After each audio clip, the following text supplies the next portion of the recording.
Do it live. Fuck it. Do it live. Fuck it. We'll do it live. All right. Double check my settings. Hello, streaming people.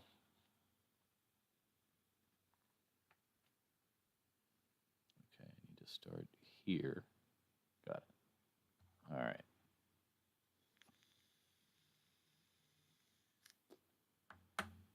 You ready? Well, we're live, and yeah, let's do it. This week on the Media Virus Podcast, you have to be nice to your gardener or you get a giant penis mowed in your lawn on the eve of your coronation. Masturbator doesn't get all the way off. The Oakland A's announcer suspended after using the N-word live on the air. MLB is trying to figure out just how to tell him there's no N-word in baseball. All this, more news. Matty turns 47. Stanley brings us more Just the Tips. And we have some real talk with the boys on this 131st episode of the Media Virus Podcast. It's the Media Virus Podcast.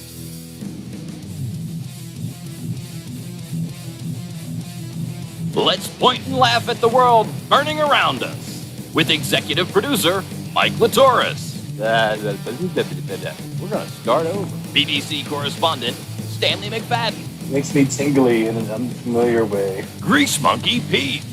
Damn, Big Daddy. Here's the thing about the Media Virus Podcast. It's really well done. And now, spreading the sage nihilism of an aged Gen Xer, your host and mine, the star of our show, the incomparable Matty Rockdeath. Hi, I'm Mike Latoris. On behalf of the Infection team, happy birthday, Matty. Here's to another year of your antics. To celebrate, here's some birthday wishes from our friends. Good morning, yo. What's up? This is Eric Moore, a.k.a. Selfie King, a.k.a. Sir Smoke a Lot, a.k.a. the 420 Bandit. I'm calling to give a very special shout out to my homie Matty.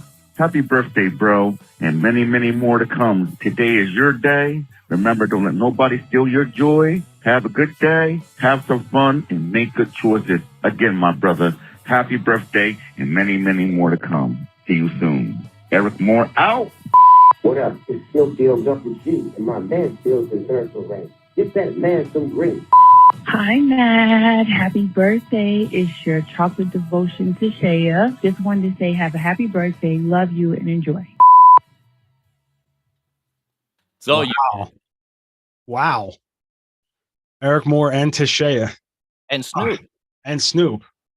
Asking to get Bill a raise. Shit. Let me, hot damn, do we have a show for you people this week. I am Matty Rockdeath, the Mattiest of all Rockdeaths, and proof positive that anyone can have a podcast. And let's give thanks to the great internet gods that we were able to produce one more tonight. Speaking of, welcome to the Media Virus Podcast. Please like, subscribe, follow, and share. I want to take a minute to thank the new subscribers for their support and invite everyone to take a moment to go over to the mediavirus.com. Check out all of that awesome content. You can always give us a call here at 646-VIRUS-01. You might make it on the show. Who knows? And, I want to thank everybody for the birthday wishes. I thought we had a bunch of gags planned. That was very nice. But it's also my dad's birthday was Sunday, and my granddaughter's birthday is tomorrow. So I've been spending a lot of time over at my parents' house, and it was not my father's 92nd birthday. Happy birthday, Pop. Happy birthday, Pop! If you're watching, Happy birthday. Sincerely doubt it, but he's not. He likes cake and ice cream and all that, but he's not really the partying type, especially with, he's stuck in a chair. Oh, well, this year I got him. I thought this was cool. It's a magnetic bracelet, right? Okay. So you put it, it's about this wide, and it has magnets on it. Mm-hmm. And it has a little pouch, and it has a little pencil holder, right? So he can, if he's working on something, he can put a tool there and it won't go anywhere, right? Or if something has a screw and he's trying to finagle it. I'm trying to figure out how to help him be more, do the things he wants to do. You know what I mean? He wants to like work on the lawnmower and fix the ceiling fan. That type. He wants to do. That's the shit he wants to do. He can't. I try to figure out, and so he's not really the partying type. We got him he's been feeling kind of down. So, and my wife has gotten into gardening. Okay. But we're gardening over there. Okay. So, we started everything in like a small pop-up greenhouse here and then took the starters over there, and for my dad's birthday, we spent the whole day planting and shoring, clearing the back 40. My dad's got a quarter acre, but all at the back 40. And we had a great time, and we brought out, so he had 3 cakes that day. We had 2 cakes and a big brownie sheet. The brownie sheet was the only thing that said no, because my brother bought a cake, because me and my brother don't really talk to each other. Okay. Right. When my brother needs to talk to me or I need to talk to my brother, my wife does it. And my brother's a wonderful dude. I absolutely love him. We just don't talk. Yeah. It's not like it's a whole bunch of reasons. But anyway, he brought a cake, and then I brought a cake and a sheet of brownies. This man loves brownies. He will eat. I'm sure that brownie sheet was gone that night. Were they special brownies? No, it was regular brownies. But they were probably gone with your mom medicating. Right. That's true too. There might have been a fist fight over the brownies, And for the baby's birthday, because Matt came over and everything, we bought this one. It's a dump and play, like you put sand or water in it, and you put it through the top, and it spins the turbines as it on, just whatever. And I never thought that I would get such enjoyment out of gardening, but and I thought that was like the peak of my gardening, excellence. But then I saw the next story. Yeah, I mean, there's other things you can do. Right. Topiaries, in fact. Well, I mean, as I mow my lawn here, I know how difficult it is to mow a lawn. I also know how loud a lawnmower is. Yeah. And it makes, go ahead. I'm sorry. It could have been a push mower. But from the United Kingdom, a giant penis has been mowed into the lawn at the site of King Charles' coronation bash. According to reports, the phallic-shaped lawn art was discovered by workers setting up the event. The incident has sparked controversy and disbelief among the public, with many taking to social media to express their shock and amusement. Some have called the act vulgar and disrespectful, while others have found it hilarious as a prank. The incident, they're pretty good. Yeah. I mean, I feel like we could have like maybe gotten a weed whacker and thrown in some pubes. It's possible. I mean, maybe some things that can be done. Maybe some jizz. The organizers of the event have issued a statement condemning the act, stating that it is not reflective of the values of the monarchy or the event. They have also vowed to investigate the matter and take appropriate action against those responsible. The incident has raised concerns about security and safety measures for the upcoming coronation celebration, which is expected to attract high-profile guests and dignitaries from around the world. We will continue to monitor the situation and bring you more updates as they become available. Oh, wait, I think I can write stuff. That's not. I wanted to see if I could draw pubes on it.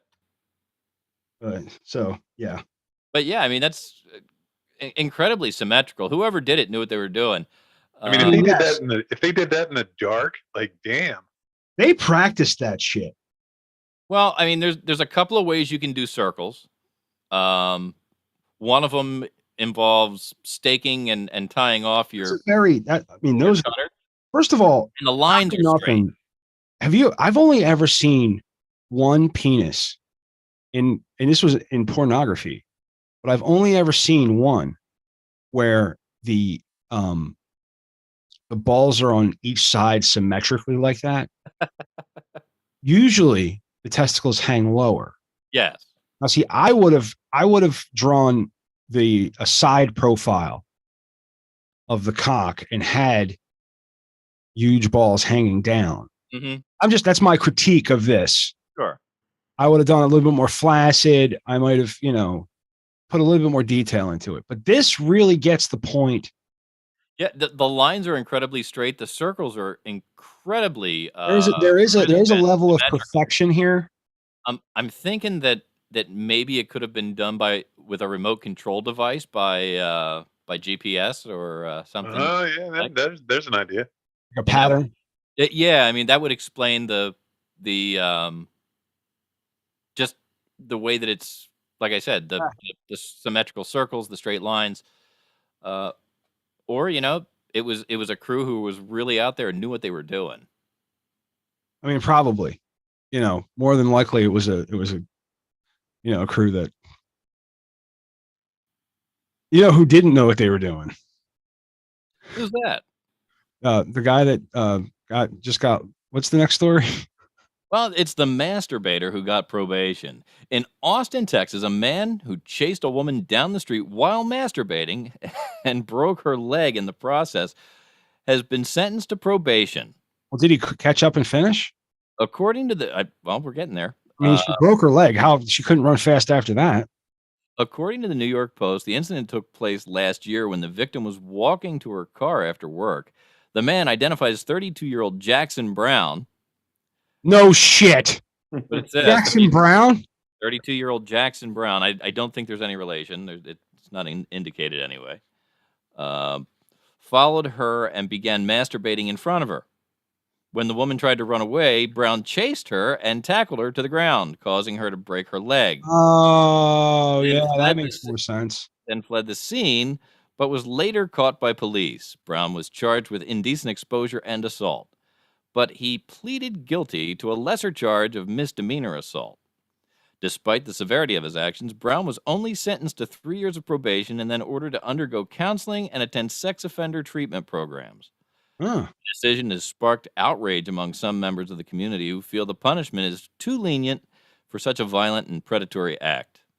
The case highlights the ongoing issue of sexual harassment and assault in public spaces and the need for stronger laws and penalties to deter such behavior. As always, it's important for individuals to be aware of their surroundings and take steps to protect themselves from potential predators. I mean, also, we make no secret that we've been using is Chat GPT. Yes, I was able to get them to write the story this morning. Finally. Oh, you were? Yes. Oh, okay. When I first tried, the first couple of times I tried to get it to write that story, it would not. All right, I got one question. How did it get the name Jackson Brown? It's his name. That's the guy's name. No, I'm looking at the article, and the guy's name is Antonio Rios. Oh. That's why I'm like, what? Hold on a sec. I don't know. No, if you click the link from our show sheet. All right, so correction, his name is not Jackson Brown. It's not Jackson Brown. I did say that I didn't. I let you finish because I didn't want to interrupt your flow. I appreciate your fact check, and I did scan. No, that's fucking Pete's doing his job. Look at that shit. Fuck yeah, Pete. Fuck yeah. I'm like, Jackson Brown. I'm reading the whole thing, and I'm like, where's Jackson Brown? This guy's name is Antonio. No, because you know what? I remember last week that he said something was in Boston. He thought it was in Chicago. And I think it was in Chicago. It was. I think it just fucks with us. Yeah. It may. Hey, let it fuck with us. I don't give a shit. This is just practice for reading and fucking with news. And we're happy to make corrections. Like, listen, anyone out there who's getting their fucking news from us really needs to. I mean, really need to reevaluate your life choices. This is as a real news pro. No one's going, well, the fucking media virus said this guy's name was Jackson Brown. Is anybody doing it? I don't think anybody's doing it. I doubt it. But if it sounds funny to you, definitely go out and fact check us and give us a call. 1-646-VIRUS-01. That's 1-646-VIRUS-01. And tell us where we're wrong. We'll retract it. We're happy enough to if Jackson Brown was the call, we'll apologize to him. Right after we berate him for not being nice to what's her name? The chick from Splash. Daryl Hannah. Daryl Hannah. Chick from Splash. All 9 3/4 fingers. What do you mean 9 3/4 fingers? She's missing a piece of finger. She's missing a piece of finger? How did that happen? I don't remember. I recall reading about it, but often when she's on camera, she's wearing a prosthesis, Prosthesis. Wow. so you can't tell. You I think- did not know that. I was she has a today years vibrator old. section? Hmm? I think she has a little button that'll vibrate. I don't know. I don't know that she wears it other than on camera, though. I mean, you don't know that she doesn't. You know what I mean? You don't know how many are lodged up in there. You don't know. You're right. I don't. No, I'm just. Hold on. I need to get an extra. If Daryl Hannah wants to call and make us retract it, 646-virus-01. Tell us all about your partial finger. That's right. And there's no segue into this next. No, there's not. This is. I was hoping we could find go into something, talk about something else, and then weave into it. But There's wanna no chat for a nice while, way to see- say this. I mean, working from Daryl Hannah's finger into the. You want to chat for a few minutes and see if Pete says the N word? Well, I mean, I feel like. Nope. Oh. I mean, how old was this guy? Is his real, Oh, so? All right, is his name he's a- really Glenn Culper? Kuiper, yeah. Glenn Kuiper is the Oakland A's play-by-play announcer. He's been suspended indefinitely by the team after using a racial slur during a live broadcast. According to reports, Kuiper used the N-word while referring to a pitch during the A's game against the LA Angels on Monday night. Which I'm not sure that's Pete, look correct. this guy up. Find out how old he is. Let's see. I don't think he was referring to the pitch. When I looked at this originally, it said that he was actually talking about the Negro Leagues Museum, which I forget where that is. I want to say Kansas City, but I could be wrong. Anyway, he was talking about the museum, and instead of Negro Leagues, he used the N word. And Ooh, that means that means that's how he refers to the fucking thing. apparently, yeah, You understand what I'm saying? Like nobody, because no one says that. right. The incident was immediately condemned by the team, who issued a statement saying that they do not condone or tolerate this type of language under any circumstances. Kuiper has since apologized for his use of the slur, saying that the statement he was deeply sorry and ashamed for his actions. He also understands the severity of this mistake and is committed to doing better in the future. The A's have not yet announced If they ever Kuiper, speak into a Kuiper microphone again. will return to his position as the team's play-by-play announcer. In the meantime, they have called on their broadcast partners to continue to uphold their commitment to inclusivity and diversity. We're gonna blame it on everybody else. We're gonna call on our partners to, They want to make sure that their partners are out I there. think now they have to replace him with a black guy. I don't You think they asked have to, but you they asked a probably question, will. Matty. What's that? You asked me a question. How old is he? Yeah, Yeah, 60. Okay, so he's 60 years old. just old enough to pull that shit off. He's just a old boomer. enough. Yeah, he's a boomer. It's one of those Yeah, things. no, he was. he's going to go to the same excuse that my mother-in-law goes to she's in her 80s now. Well, I'm old and I can't change, which I don't That's think. not true. I don't think. No. You don't want to change. There you go. You want to continue to use hate-filled language. If people have explained over and over and over and over again how damaging it is, and that affected you nil. Yep. I mean, I was that type of dude. And then, you take a couple punches in the face, you make some girls cry. You realize, Yeah, it's a might power. not be the way to go. You don't just drop it. You know what I mean? Yeah. If you say it, you better fucking mean it. Yeah, You know what I mean? and save it for when you need that kind of to land that kind of a. Of a verbal God, hit. I know. Yeah. No. When you need to get that much attention, then you better, like anything else, if you're going to say it, you've got to stand up behind it. Anytime, because I work with African American gentlemen, right? Yeah.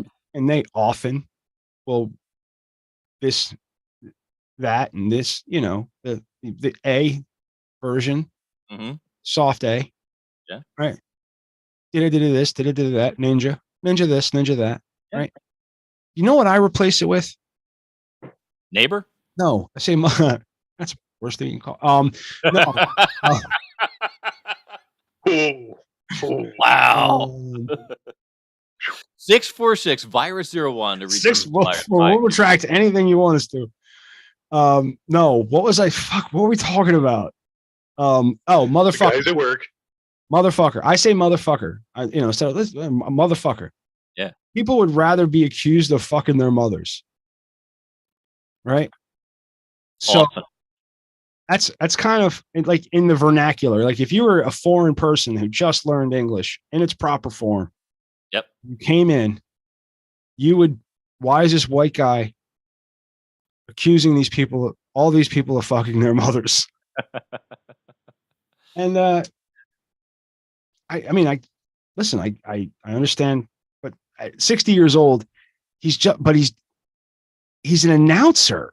Yeah. Speaks into a microphone for a living. Yes. And I don't know if I've said it here enough, but I've said it a number of times. When I first started doing podcasts that I could be free with my language, it was hard for me at first. And I cuss like a sailor when I'm not on mic. Right. In fact, Did anybody leak the audio? Like, can we hear this? I didn't specifically look for it. No. No, I've said it a number of times. When I first started doing podcasts where I could be free with my language, it was hard for me because I had wanted to go into radio for so long and done some mobile DJing and voiceover things where I just can't record bad words. I can't say bad words into an open microphone, and every microphone is always on. It always You know what's funny hard. is when I was a musician, if I had an open mic, the first thing I would say into that open microphone, blaring thousands of decibels, I'd say, Fuck. no, I'd say my balls itch. My balls itch. And then we'd start, and then whatever band I was in, it pissed everybody off. It pissed the audience off. It pissed everybody off. But I did it.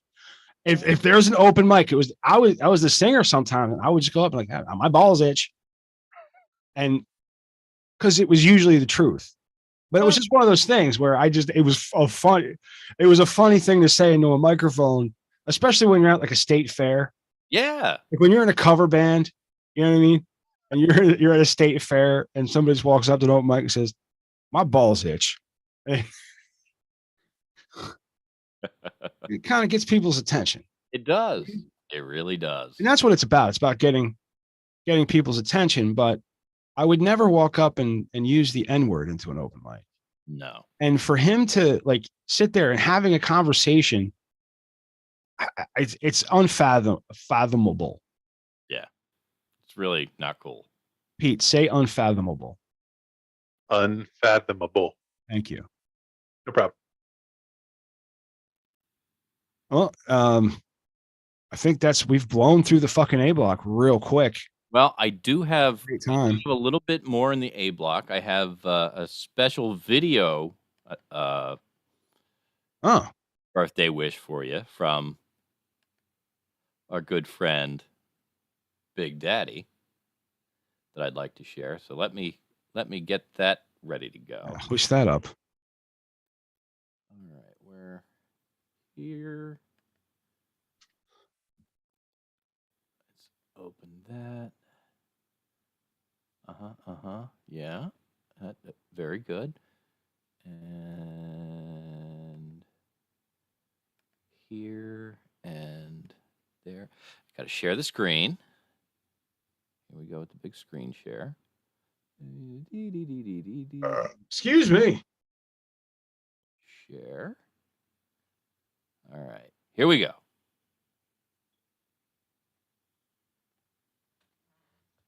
The Media Virus Podcast proudly presents a Stanley McFadden production, proudly presented to you and approved by the one and only Big Daddy, Matty Rock Def. Happy fucking birthday. So there I am, on my way to work, reading my favorite book, and it hit me.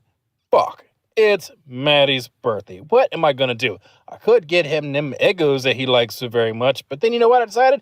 I'm gonna make him a cake. It was exhausting, it was hard work. Then I decided, you know what? Maybe it goes to cake, membership to the gym.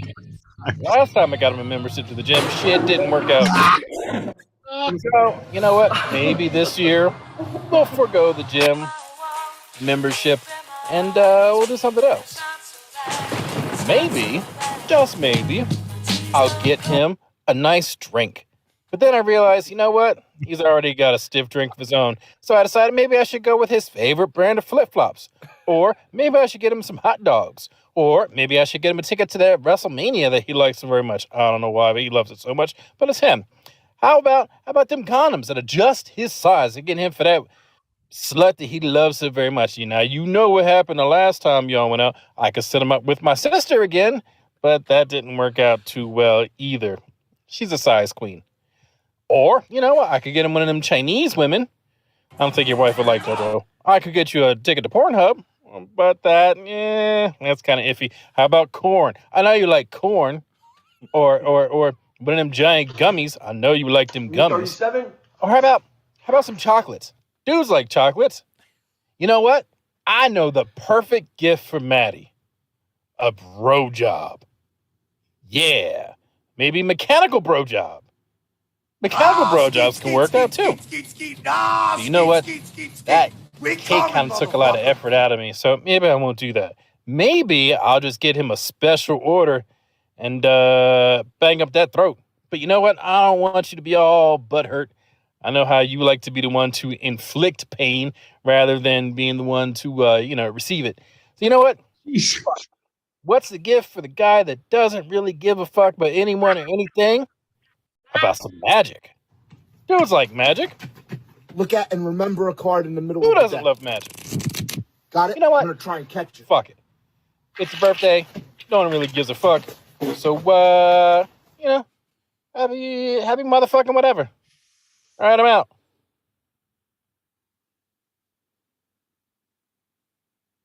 That was fantastic.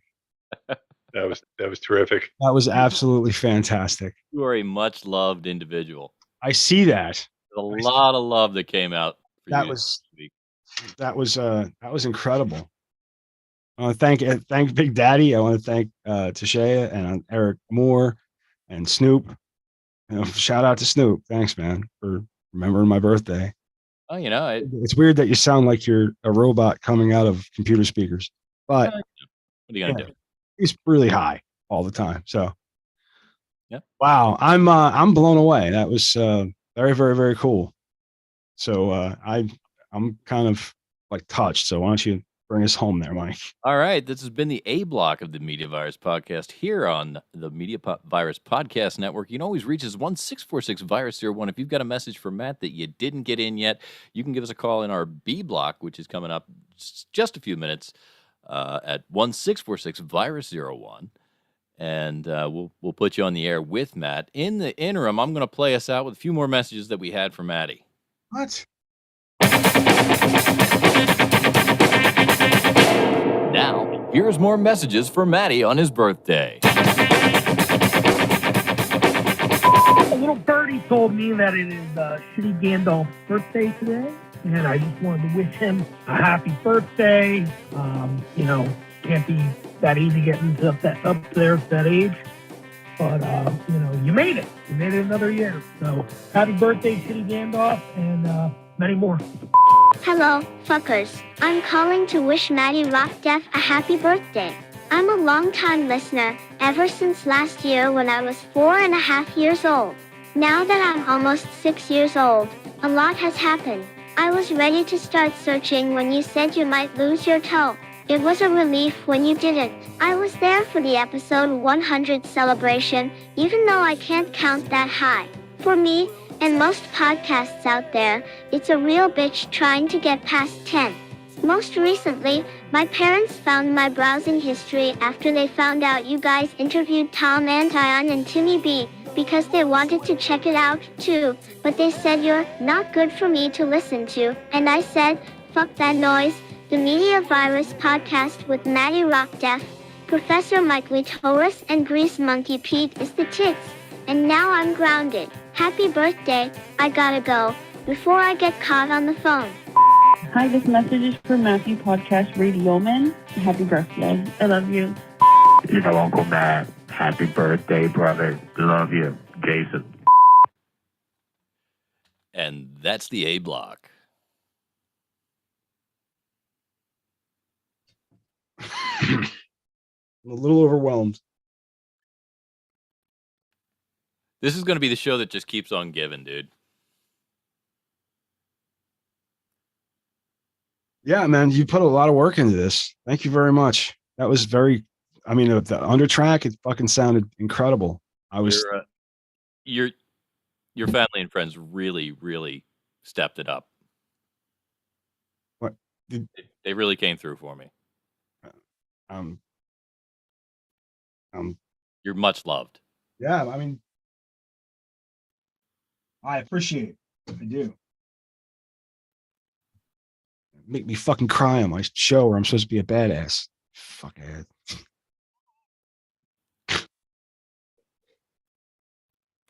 Well, what about that video I watched over the weekend of you and your friend saying that same group of words like 17 times? Oh, the words that his mother-in-law didn't want to hear. That's the one. Yeah. Yeah. I laughed. So I was like, come on. We slowed it down. It was fantastic. Oh, man. It was absolutely fantastic. Oh, my God. You should definitely tie that in after you edit this show. Like, you know, if you can plug that in somehow. I don't think, Do it. We'll find it later. How's the? Yeah, that's all I'm saying. Is that like?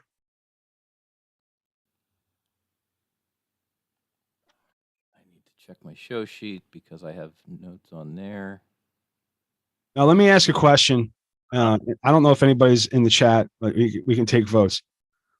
I going into Chat GPT, and I put write a late night monologue in the style of Anthony Jeselnik. Okay. And it's pretty harsh. Okay. Kind of, but is that? Do you think we're gonna? You want to do that? I'm gonna read it. We can do that in the B block. Yeah. If you want. It's kind of entertaining. Okay. You can open the B block with Right. Okay. Let me play us in because I do have a little thing that's planned here to play you in, and then when that's done, you can go into the monologue. So I will get us going, and here comes the B block. Here's some more cheer for you, you wrinkled up old son of a bitch. Happy birthday to the best husband-in-law a girl could ask for. I love you so much. I look forward to you every single time I know you're going to be around. And I love you every single second. You are a wonderful husband to a very, very, very important person in my life. Her name is Erica, and she is my sister, and I love her very much also. Thank you for being wonderful. Thank you for taking such good care of this relationship and supporting me all the time. And I'm trying to think of a dad joke to tell you, so just give me 1 sec. What is the DJ's favorite pasta sauce? Nara. I love you. Goodbye. Mateo, hello, and happy birthday. It's me, Nana. I hope that today is absolutely everything that you wish for, and I hope that this new year is full of laughter, tons of laughter, full of joy, happy moments, and everything that fills your heart with absolutely yumness. Take care. Bye. Love you. Bye. Yes, hello? Is this the herpes testing facility on Passyunk? I think I have the wrong number. Happy birthday! Happy birthday to my wonderful Uncle Matt. Love you. Hey, Matt. It's your boy Lee. Happy birthday, brother. I just want to let you know I will be cracking a Diet Coke in your honor, cracking a little bourbon in there, and toasting to you, brother. I love you, man. I'll see you when I'm looking at you. Take care.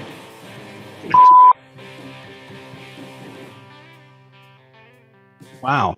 That's. Was there a Facebook post I missed or something like the? No, I did it all quietly behind the scenes. Okay. No, it's just a lot of folks. I think the herpes testing facility on Passyunk call. The girl you worked with that we had on the show. I can't think of her name. Blonde. Becky. Becky. Oh. Yeah, pretty sure that was Becky. Okay. Oh, that's fantastic. Fuck. I'm really thrown. You need a minute? I can. I mean, I'm really, just kind of. I'm kind of overwhelmed with all the everything. It's. Thank you. Thank you very much. My pleasure. So, you're going into chat. You're at a loss for words. What? I mean, I am. I don't like, Mark this moment in history. Yeah. Yeah. I was about to go into a late night monologue in the style of Anthony Jeselnik, which is this is written by AI, by the way. Like all I did, my only prompt I gave. Do we know we all know who Anthony Jeselnik is? Mm-hmm. Comic. He's a comic. He's my favorite comic. He had a show called The Jeselnik Offensive. He got thrown off for making fun of a guy who got eaten by a shark. And he did a thing called Shark Party. And he had women dressed up like sharks, like biting limbs off of people. Because it was some of the funniest. He got canceled for that. Like his show got canceled. Wow. Then he got really big after that. He had two spots. He's terrific. So anyway, he's very dark humor. Right. And it's going to listen. And this was Chat GPT. Now Chat GPT has its own filters. Won't let you produce offensive material. Right. Right. Okay. And it won't produce anything that's too offensive. No. Right. All right, ladies and gentlemen, it's time for some late night entertainment. I'm your host. Of course, it's Anthony Jeselnik. It's not Matty Rock Def. And if you are easily offended, well, it's too late. First of all, I want to thank our sponsor tonight, the makers of NyQuil, because let's face it, if you're watching this show, you're probably sick in the head. Now, let's talk about some news. The latest survey shows that 9 out of 10 people enjoy gang rape. I mean, I don't know who these people are, but apparently they're not watching my show. That's written by AI. That's dark. Speaking of things that make you sick, you heard the new diet trend. It's called the Keto Paleo Intermittent Fasting Gluten-Free Vegan Diet. It's perfect for people who want to be hungry all the time and have no friends. Let's not forget about politics. Joe Biden recently announced his plan to solve the immigration crisis. Step 1, build a wall around the White House. Step 2, change the locks. And step 3, wait for the Secret Service to deposit Donald Trump back to Russia. Deport them. It's not that good, but seriously, folks, I love America. It's the only country where you can be anything you want to be as long as you're not a Muslim, a Mexican, or a woman. But hey, it's a start. That's all for tonight, folks. Thanks. If you can't laugh, remember, if you can't laugh at yourself, call a friend and have them laugh at you. So that was Chat GPT. That was artificial intelligence writing a late night monologue in the style of Anthony Jeselnik.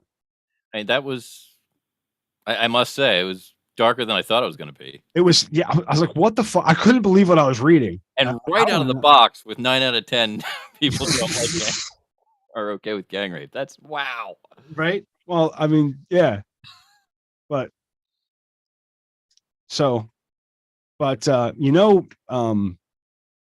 probably wouldn't participate in a gang rape would be the guy who you can't see his genitalia. Is that the next story?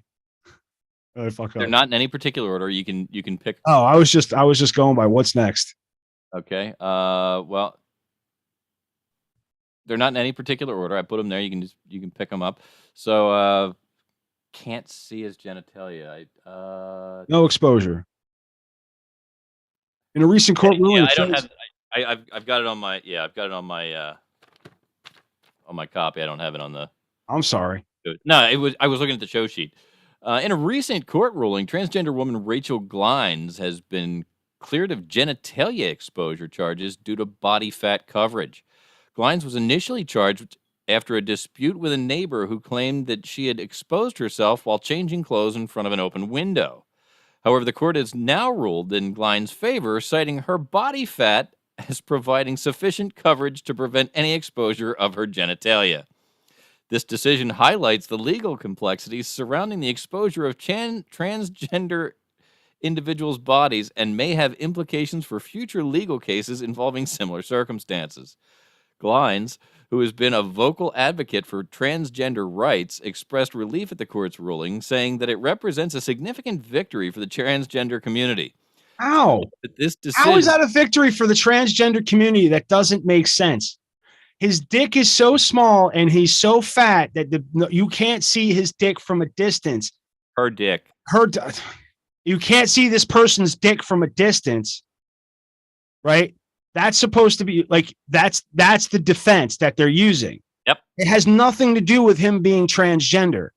Maybe. Okay. She hopes this decision will help to challenge harmful stereotypes and promote greater understanding of and acceptance of transgender individuals. What I was going to say is maybe the person reporting it, would have still reported it had he been a he. Maybe. Right. So. I mean, it seems to me it wouldn't matter if it was his dick or her dick. The person who reported it was upset because they saw a dick. Right. You can't see the human being's dick. So there's no, but it doesn't. The judge says, "Hey, look, pull that up. I can't see her dick." Let's see if we can see your dick from across the room. I can't see your dick from across the room. Then there's no way anybody else saw your dick. All right. Well, how do we get him hard? Maybe that's the thing. Maybe listen, I'm a grower, not a shower. You know what I mean? Sometimes the thing is like a frightened turtle into my torso. But sometimes I got a full throbbing 3.5 inches.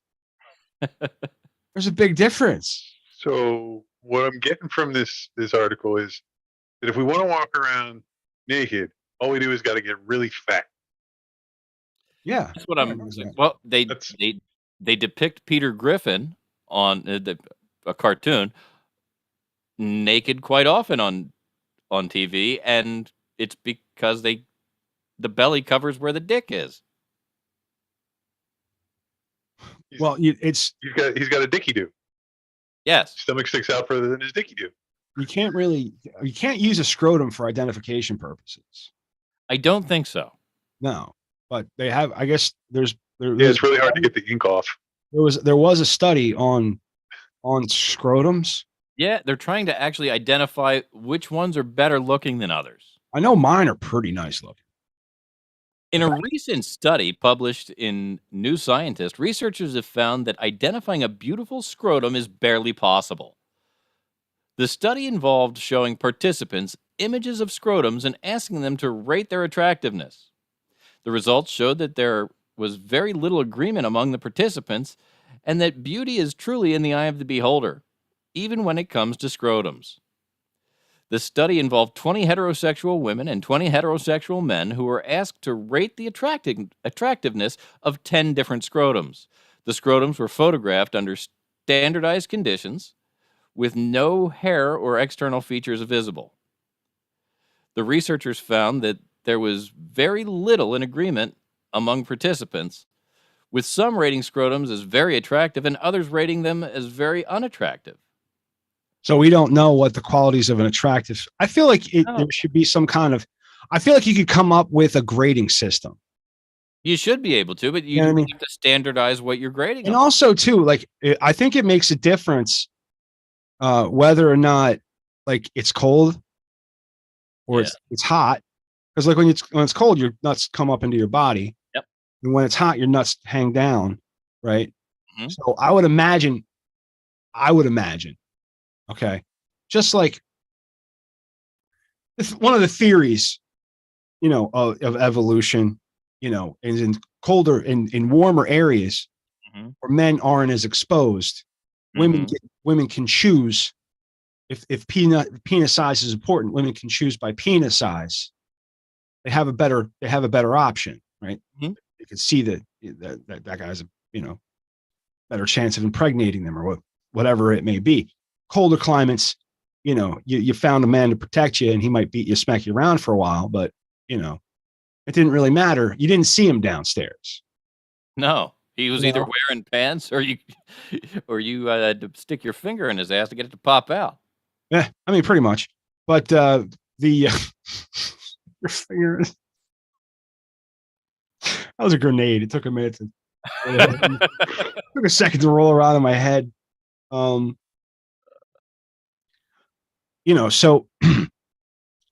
I would imagine that a hanging scrotum, where it's more pendulous, right, is without all the like a pug dog, because that's the thing. What's cold, they shrivel and they wrinkle. Yep. Right?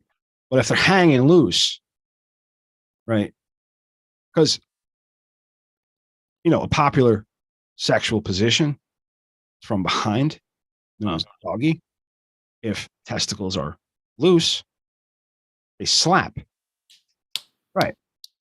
Right. So that's that would might be, you would think. So it really depends on the conditions. Now, if they're in a photography studio where the air conditioning's on and they're uncomfortable, we might be looking at these like saggy little raisins, right? True. We want to look at like a sack of watermelons. Like you've got a burlap sack with 2 watermelons in it. Is what like truck nuts. Right? Here's the thing. That's what we use as the standard. Truck nuts. Truck nuts, because truck nuts are ubiquitous. They're everywhere and they're all the same. They're all perfect testicles. They're all perfect scrotums. All right, here's the plan. Okay. You're going to be the cameraman. Pete, you're going to paint the testicles. Okay. Why are we painting them? So that they look more like truck nuts. Well, we don't have to make them the color, but I'm talking about shape. No, I got it. Well, I mean, if we're going to compare them to truck nuts, we might as well make it fair. So we're going to use your balls as the model for your I did sack. not say that. I did not say that. Not mine. Wait, you like my balls so much you want to make a mold out of them and sell them as truck nuts? Dude, no. We get one of those make your own dildo kits, but we use it on your balls. First of all, how do you know there's a make your own dildo kit? Jack Osborne did it on his show. Oh, okay. All right. It's concerning that you watched. I have not tried that myself. You haven't tried it yourself? I didn't need any more miniatures at my house.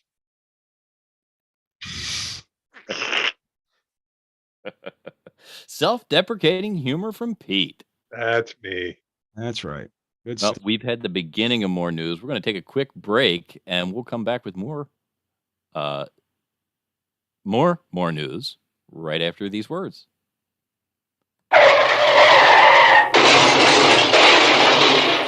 Hey, Matty. This is Sarah from 100 Hottest Women. I want to wish you a very happy birthday. I hope that you have someone at home who will be kind enough to rub out a steamy batch for you for your special day. If you need any inspiration, check out my Facebook and Instagram pages. I hear Pete may be willing to lend a hand. Is that true? No. That's all for now. Hi, this is Matty Rockdeff Jr. here. Just wanted to call in, leave a message for my dad. Dad, happy birthday. We're also thankful for you and proud of you. And and congratulations on completing your first week of conversion therapy. I think it's going to stick this time. All right. Happy birthday. And talk to you soon. Bye-bye. I think it's going to stick this time. And we're back in the B block with more news. Lots of love for you, brother. Lots of love. Yeah, I'm appreciative. It's Very emotional experience. So, any of those stories there pique your interest that you want to Well, jump I mean, the Utah woman that she wrote a book. Her husband died, and she wrote a book on grieving.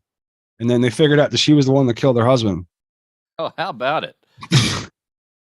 In a shocking turn of events, a Utah woman who wrote a book on coping with grief has been charged with the murder of her husband. Corey Darden Richens, mother of three, was arrested on Monday. Pete, please check that name.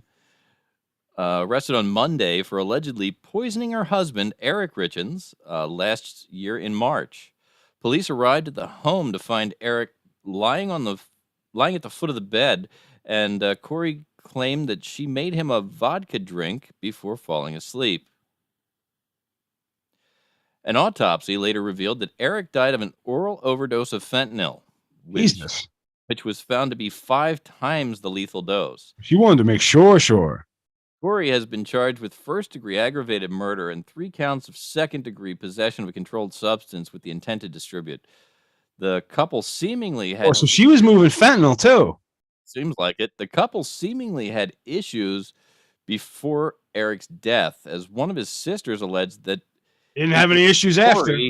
had previously tried to kill him, and he removed her from his will. Corey's book, Are You With Me, was dedicated to her husband and appeared on local TV station to promote it. I think she had that written before she killed him.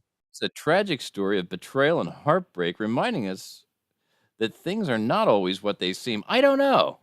She wrote this book, and now she's like, "Oh fuck, now I gotta kill somebody." I don't know. And the fact that they got her on possession with intent may have only been connected to the fact that if she had multiple packages. So, like, it's when you get caught with weight. Yeah, that's what I'm saying. She had fucking weight. She didn't have just enough fentanyl to kill the motherfucker. She had. Wait, but when you get pinched with weight, it's always better to have weight in one package than in many packages. And in multiple packages, or to have packaging supplies at the ready, because that's when you get the intent charge. So she's moving fentanyl, and she wrote a book. She needed to get her husband out of the way. So there. That's that is a bitch, is what that is. That is a bitch, but he's not as fucked in the head as the guy that killed 7 people by running them over. Now, here's what I think we need to do is we need to we need to ban assault vehicles in this country. What exactly is an assault vehicle, man? Well, if you kill 7 people with it, it's an assault vehicle. He assaulted people with it. He did. Assault vehicle. It was a Range Rover, by the way, and those are assault vehicles. So we need to ban them. Dateline, Brownsville, Texas, where a horrific accident has left 7 people dead and multiple others injured, according to authorities. A car plowed into a group of pedestrians Sunday, killing 7 people and injuring several more. The incident took place in downtown Brownsville near a busy intersection where witnesses say they heard a loud crash followed by screams. Police are investigating the incident and have not yet released the identity of the driver or any possible motive. Eyewitnesses say the driver of the car appeared to be traveling at a high rate of speed before hitting pedestrians. Emergency personnel rushed to the scene where they found multiple victims lying on the ground. Some were pronounced dead at the scene, while others were transported to local hospitals for treatment. Officials are urging anyone with information about the incident to come forward as they work to piece together exactly what happened. The area where the incident took place has been cordoned off, and traffic is being redirected as the investigation continues. Tragedy has left the community of Brownsville in shock and mourning, and thoughts and prayers go out to the family and victims. We will continue to bring you updates as more information becomes available.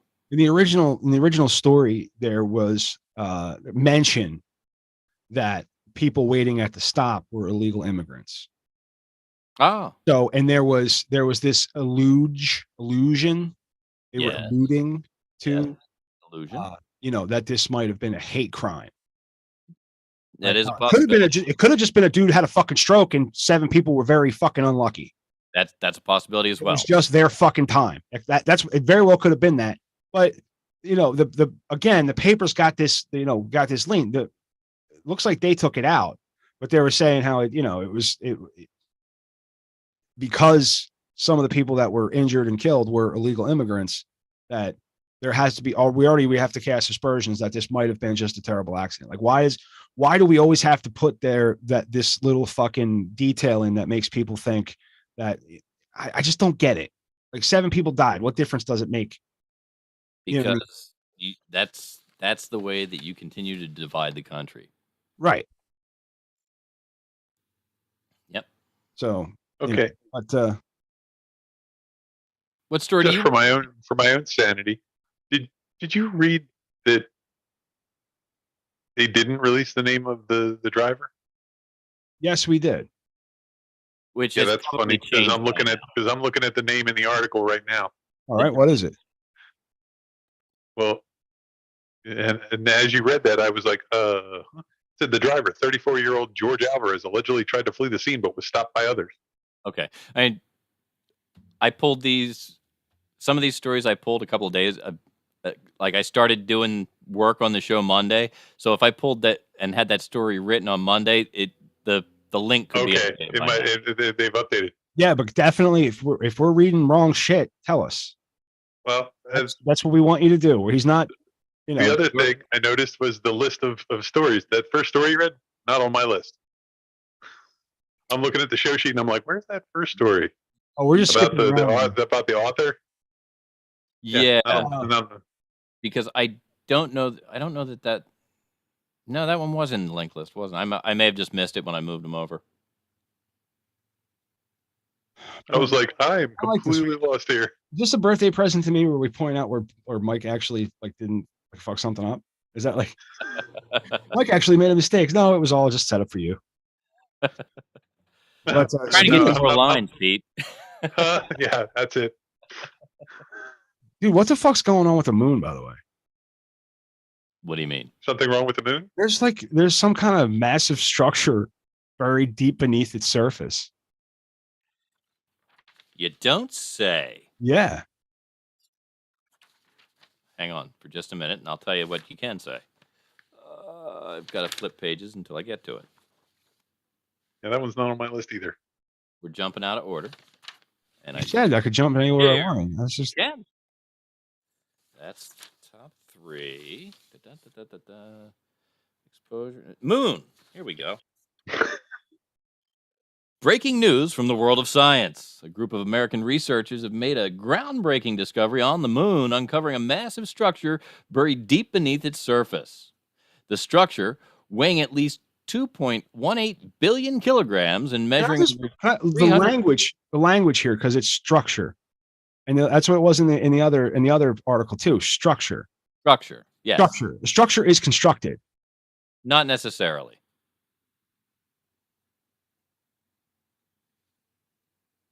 A building is a structure. It is. Why don't they call them builts? You would think, right? Right, because they're not buildings anymore. They've been building it. They're built. It's a good point. Yeah. It's a good point, man. Thank you very much. The way you think. So you're not losing anything in your old age, Matty. The structure, weighing at least 2.18 billion kilograms and measuring over 300 kilometers in depth and 2,000 kilometers in length, was discovered by NASA's Gravity Recovery and Interior Laboratory mission. Grail. That's right. This finding could help us better understand the moon's internal composition and history.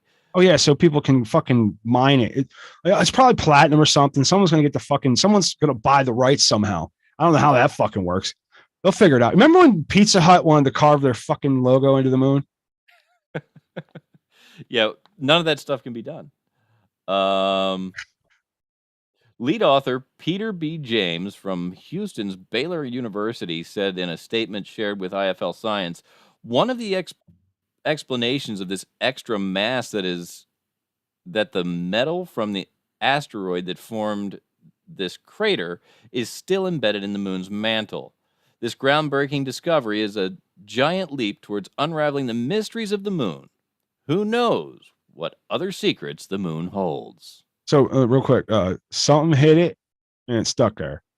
Yes. The answer he just gave. Yeah, it's in a crater. Yeah. So they're thinking that whatever caused this crater, whatever chunk of space, whatever it made this crater, is down there. Ooh, fantastic. So I don't know, the moon. You ever see the movie Moonfall? You ever see the movie Moonstruck? Yes. I lost my hand. The only line I remember from Moonstruck. No, Moonfall. Did you ever see it? Don't think so. Moonstruck wasn't Cher in that? Yeah, and Nick Cage. Yes. You guys just don't want to talk about the movie that I think. The Moonfall. Nicholas Cage. Moonfall. It's about the moon being a giant, like, spaceship kind of thing that aliens build and stuff. Right. It's really cool. It's actually a pretty good movie. You should check it out. There's a bunch of, well, I hate to call them documentaries, but there's a bunch of programs that stream on both Amazon and Netflix that claim to be documentaries and talk about how there's all these secret bases on the moon. You mean mockumentaries? You know, speaking of documentaries, dude, I watched last night. I watched the Menendez Menudo. You guys hear about this? I think we brought it up on the show last week, and you got on me for asking whether it was just one kid in Menudo or all of them. Well, it was a bunch of them, right? Right. There was this whole connection between, like, dude, basically, they don't say this, but my conclusion was Menudo was created to keep this one dude in little boys. Wow. Right? Because he there's this one little boy that was his boy toy up until about 16 when then he's discarded. Like when you were 16, you were out of Menudo. Well, actually, I've heard some of the guys that were in Menudo say that if you started to show that you were growing facial hair, they gave you the boot. Yeah. But this dude was and Jose Menendez ran RCA Records. Mm-hmm. And Jose Menendez raped this kid. Wow. Like brutally. This kid was like brutally fucking raped for years. And like knows exactly. And like, so they're bringing up this, dude, it's just gut wrenching. Yeah. Gut wrenching the abuse that this kid took, gut wrenching the abuse that, you know, that you hear family members like kind of remembering shit that should have tipped them off. I should have tipped them. Like the kid would freak out if he didn't have lemon juice.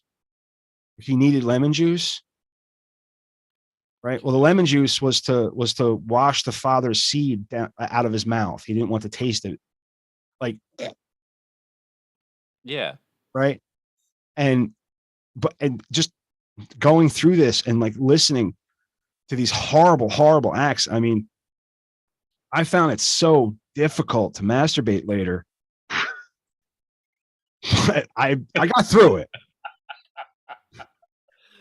Oh, you're able to focus on something else, were you? I had to focus on something else. It was hard to put that out of my head. Hate it when I want to thank you for bringing up documentaries because I was trying to figure out how to weave that joke into basic conversation. No problem. Thank you. What I'm here for. Because I literally had that joke in my head today. Because I did watch that documentary and it was disturbing. Like you can't even think about. And it was a chore to masturbate afterwards, apparently. Well, you can't you can't even think about it after that. You know what I mean? It's like, ugh. It's gross, you know? But at least there's legal weed in Delaware. Well, that's what I hear. Looking to purchase marijuana in a Delaware store, you'll have to wait until at least September 2024, according to new state law. The regulatory law for Delaware's 30 marijuana retail stores is part of a 45-page statute that outlines a meticulous process for creating a well-regulated marijuana industry. What was that? Someone hear something? I heard a ding. So did I. Like a piano key. Yeah. Uh-huh. I'm looking to see if there's a message that maybe came in. Oh, you know, is the phone line up? I haven't opened the phone line yet because we've been chit Oh, chatting geez. about things. So, wow. How about it? I'm going to open the phone line now just in case. Hate to think there's somebody out there that didn't get Trying to call and didn't get through. Would break my heart. Yeah, it could be very sad. All right. Where am I?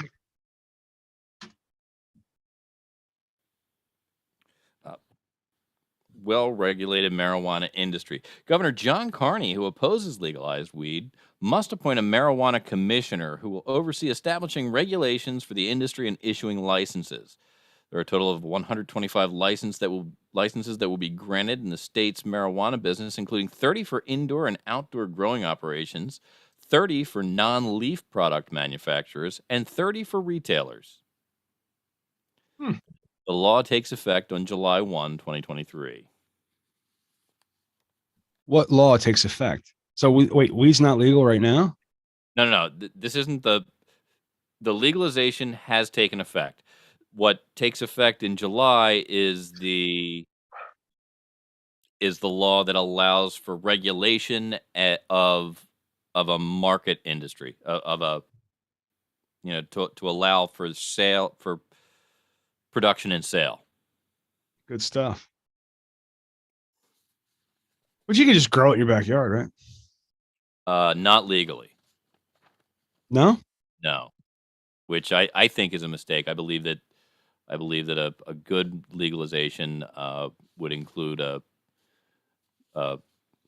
hobbyist growth permit. Absolutely.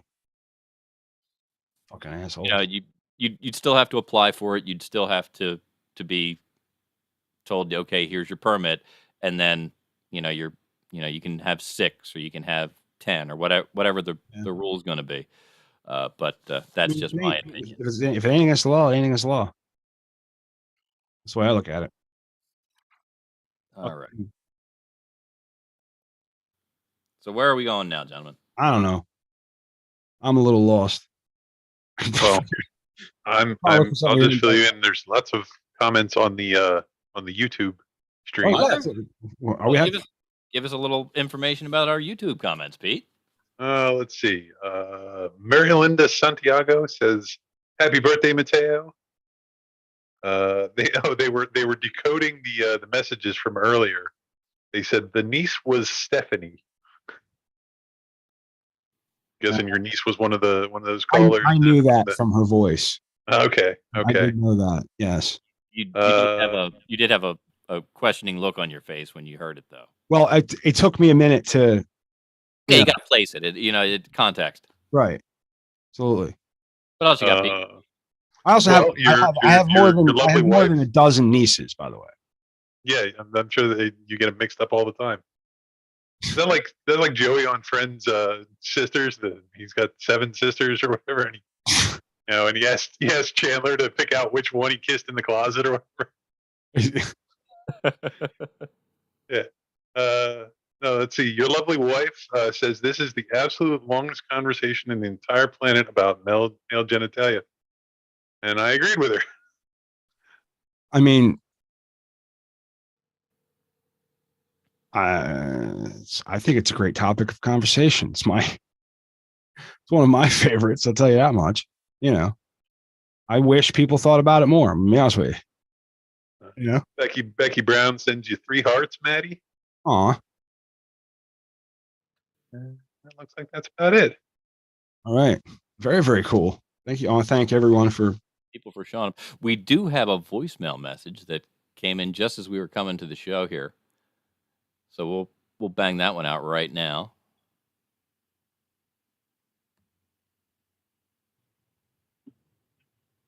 Okay. Happy birthday, Uncle Matt. Happy birthday, Uncle Matt. Now see the phone. Happy birthday to you. Happy birthday to you. Happy birthday, Uncle Matt. Happy birthday to you. Wow. Bye. That was a good one. That was a good one. That was my brother-in-law and my niece. Very, very cool. Very, very cool. Thank you so much, everybody. It's hard to stay in a flow when you get. That's all right. We've got you. Yeah, I Got your appreciate it. back here. So, I think we've blown through A good bit of them, yeah. I mean, everything you got here on the copy. We've gone through most of it. So at this point, I'll go ahead and thank everybody for joining us in the B block here on the Media Virus Podcast. Remind everybody that 1-646-VIRUS-01 is a way to get in touch with us. You can do that now. I've opened the phone lines for live calls if you want to try and give us a live shout if you didn't get to get your birthday wish in yet. And I'm going to play us out with, I think it's mix number 3 that I've got lined. Yes, birthday mix number 3 coming at you to play Matty out on the B block of the Media Virus Podcast. And now, more wishes for Shitty Gandalf. Hello, we've been trying to reach you about your extended warranty. It is important to renew your extended warranty now to avoid interruptions in care for your decrepit, failing body, you old, dirty bastard. Did you lose a bet with the universe? I mean, damn, how are you the youngest full-time cast member on the show and look like you're the dad with your 2 sons humoring your attempt at podcasting? Anyway, happy birthday and send your credit card information to idtheft@themediavirus.com. Hello, virus people. My computer has been acting weird and my granddaughter says I have a virus. I found you on the Google and need your help. This virus thing is awful and I want you to take it back and refund my credit card, cancel my subscription, and you better not charge me again for viruses or I'll call my attorney. The Media Virus Podcast is absolute dog shit. Staff, writer Phil deserves a raise and lots of vacation days. Matty Rockdeff is a terrible host and should be replaced by a circus clown. He is not funny and looks a lot like Gandalf, but much shittier. He is terrible. On behalf of Matty Rockdeff, the Infection team wishes to thank everyone that participated in this week's show by contributing birthday messages, calls, and all that production that nobody really thinks about because Professor Mike Latoris makes it all seem so smooth and seamless as it drips into your ears.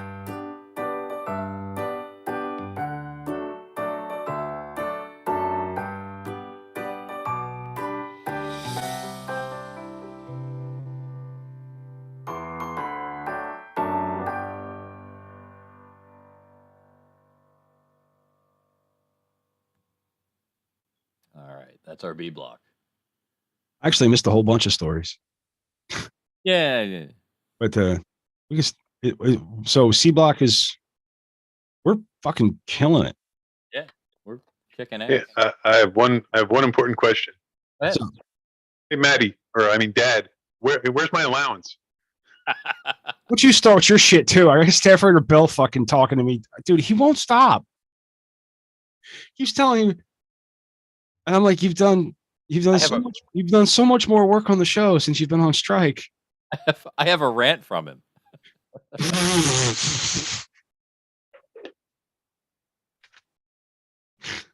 That's fantastic.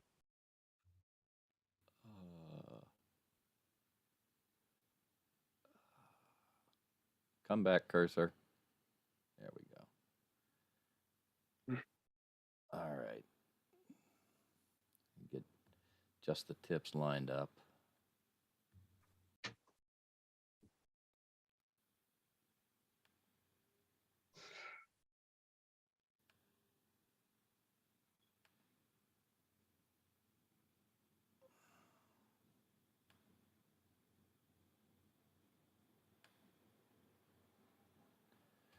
Welcome to the C block on the Media Virus Podcast, and here we go with just the tips.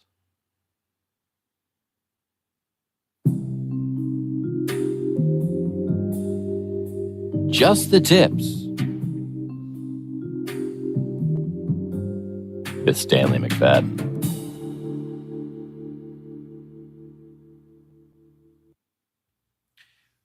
Good evening, ladies and gentlemen, the Media Virus Podcast. It is I, the one and only Love Dr. Dre, big dickology professor from the U of V, bringing at you another episode of Just the Tips. This one is another grab bag from the audience. This is another viewer submitted question that I received.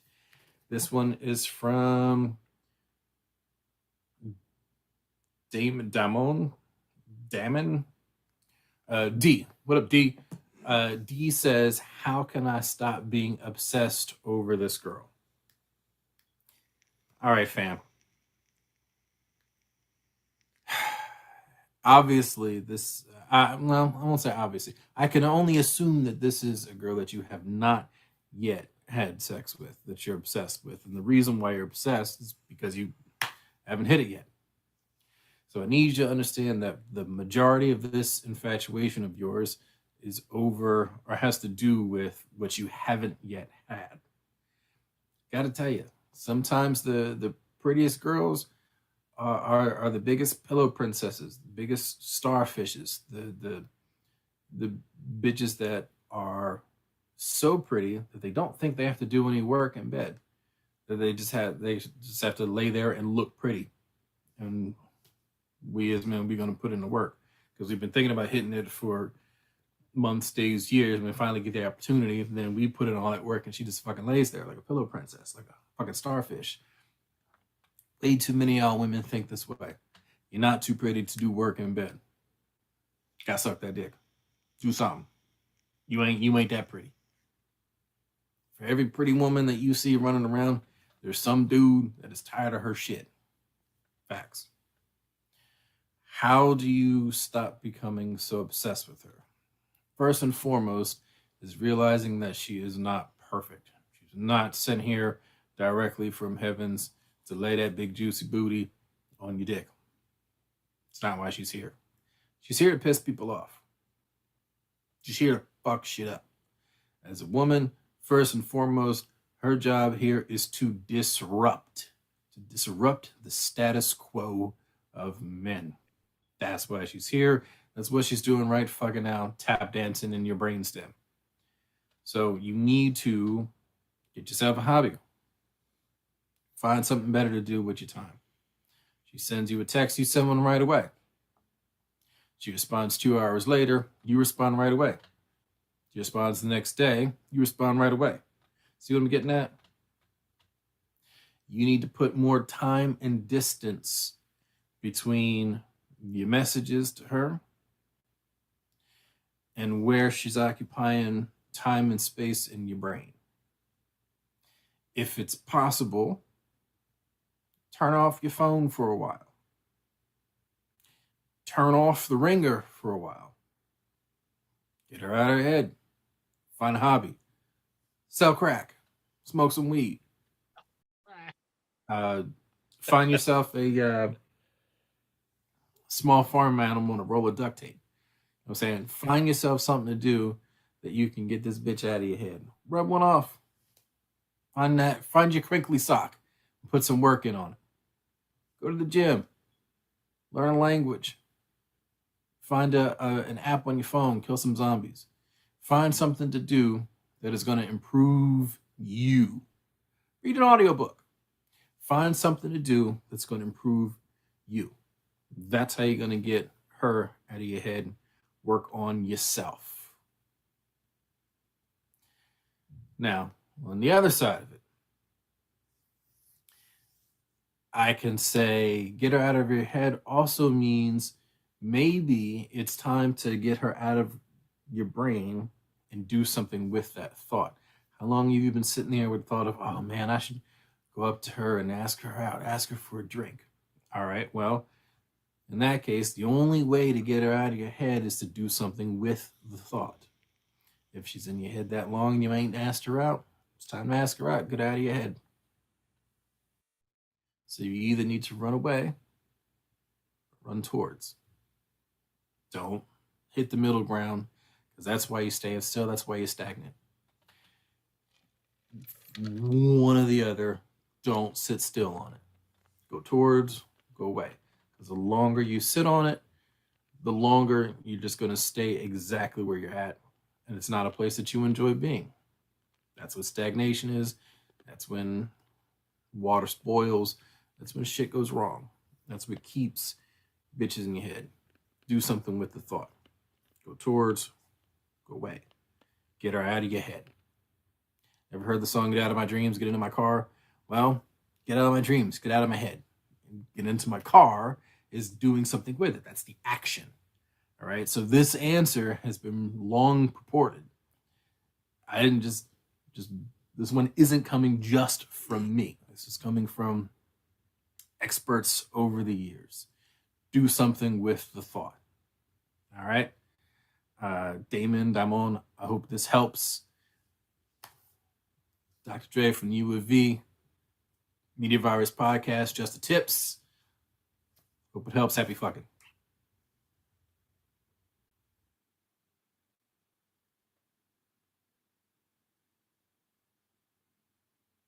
So Big Daddy has brought us the wisdom of 1990s pop music. Get out of my dreams. Get into my car. Billy Ocean? Yes. That was 90s? I thought that was like 80s. I think that was late 80s. Definitely a Gen Z thing, though. Gen Z? I'm sorry, not a Gen Z, Gen X. Gen X, yes. I feel like that's part of the problem. Well, no, because like music's so shitty now. Yeah. It's so terrible. And when you go back and listen to like songs that you thought were terrible before, they're way better than now. You know what I mean? Mm-hmm. I think Guar did a version of "Get Out of My Dreams, Get Into My Car." Did they really? Yeah, I think they did. I think they did. I know they did. Carry on my wayward son. Yep. There'll be peace when you are done. Like that. The old Kansas track. Yeah. Yep. Yeah. Or did Get Out of My Dreams. Yes. Well, the reason I tripped up and said Gen Z was because I was thinking of our buddy Bill. Yeah.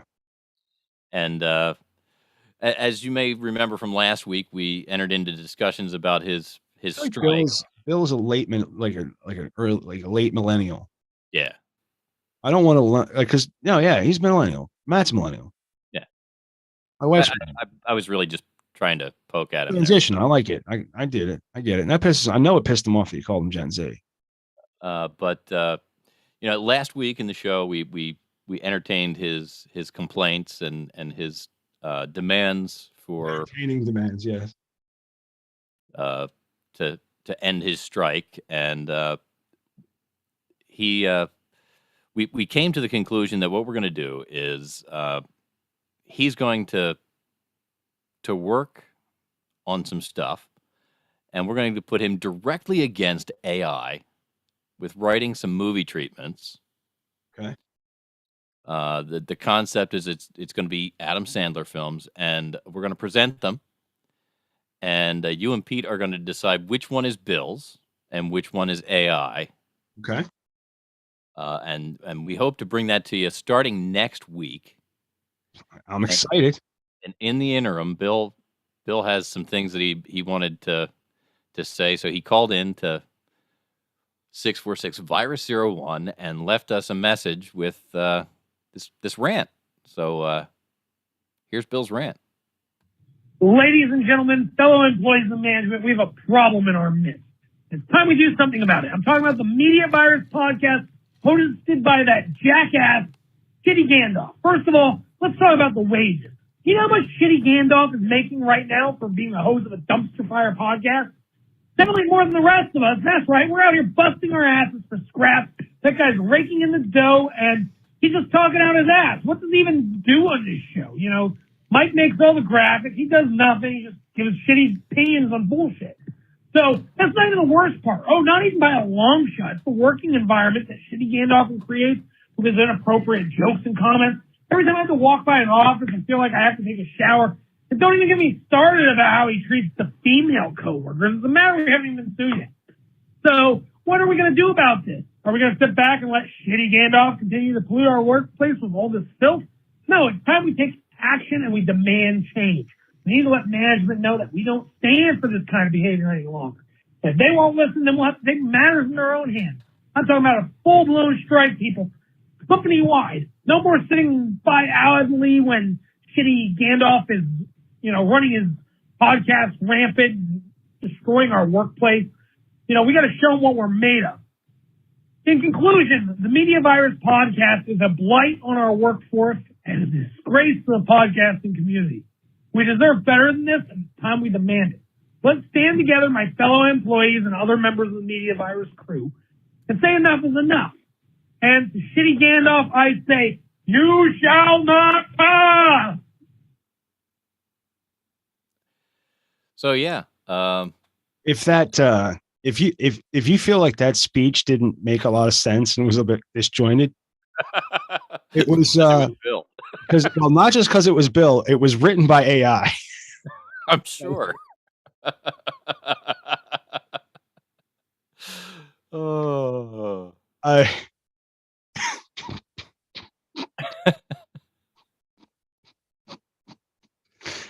just tickles me.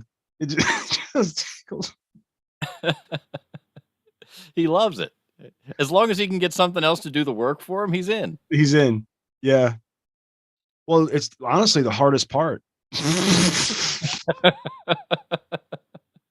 Doing the work, yeah. Yeah, the hardest part of work is actually doing it. Yep.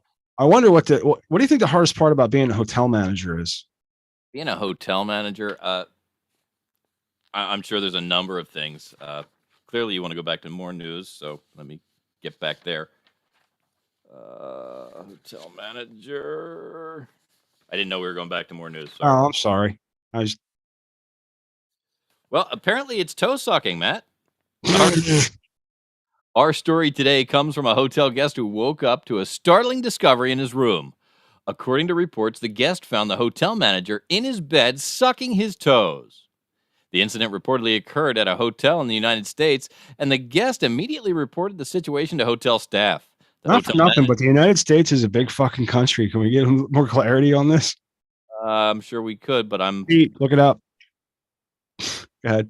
The hotel manager was subsequently removed from his position, and the guest has downtown Nashville. Apology. Nashville, you say? Yes. The incident has sparked outrage on social media, with many people expressing their shock and disgust at the hotel manager's behavior. Some are calling for the manager to be held accountable for his actions, while others are urging hotels to take stronger measures to ensure guest safety and privacy. I think they should charge more for it. If that's your listen, for an extra $100, the hotel manager will come and suck your toes. I think. I'm sure there's somebody as a business on the side. The incident serves as a reminder of the importance of vigilance when staying in hotels and other accommodations.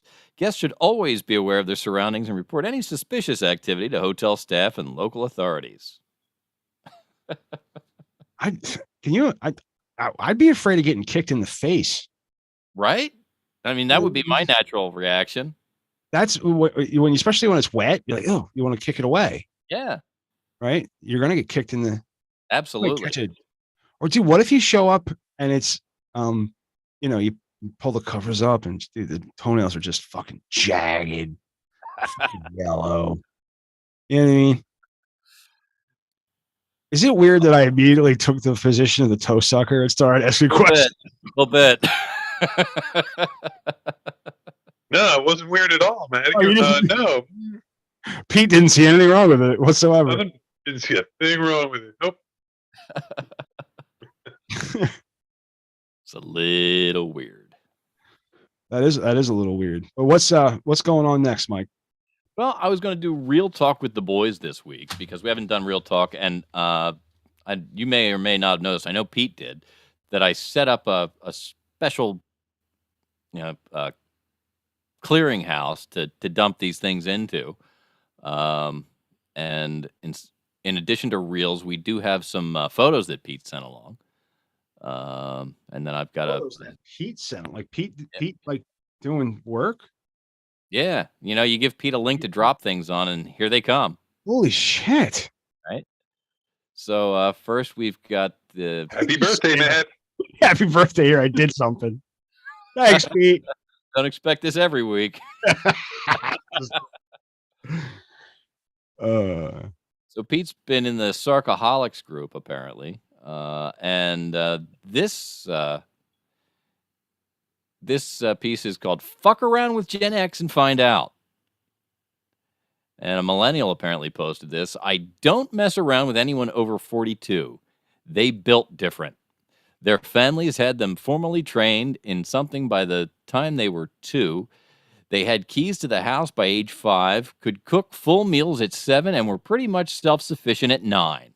Right.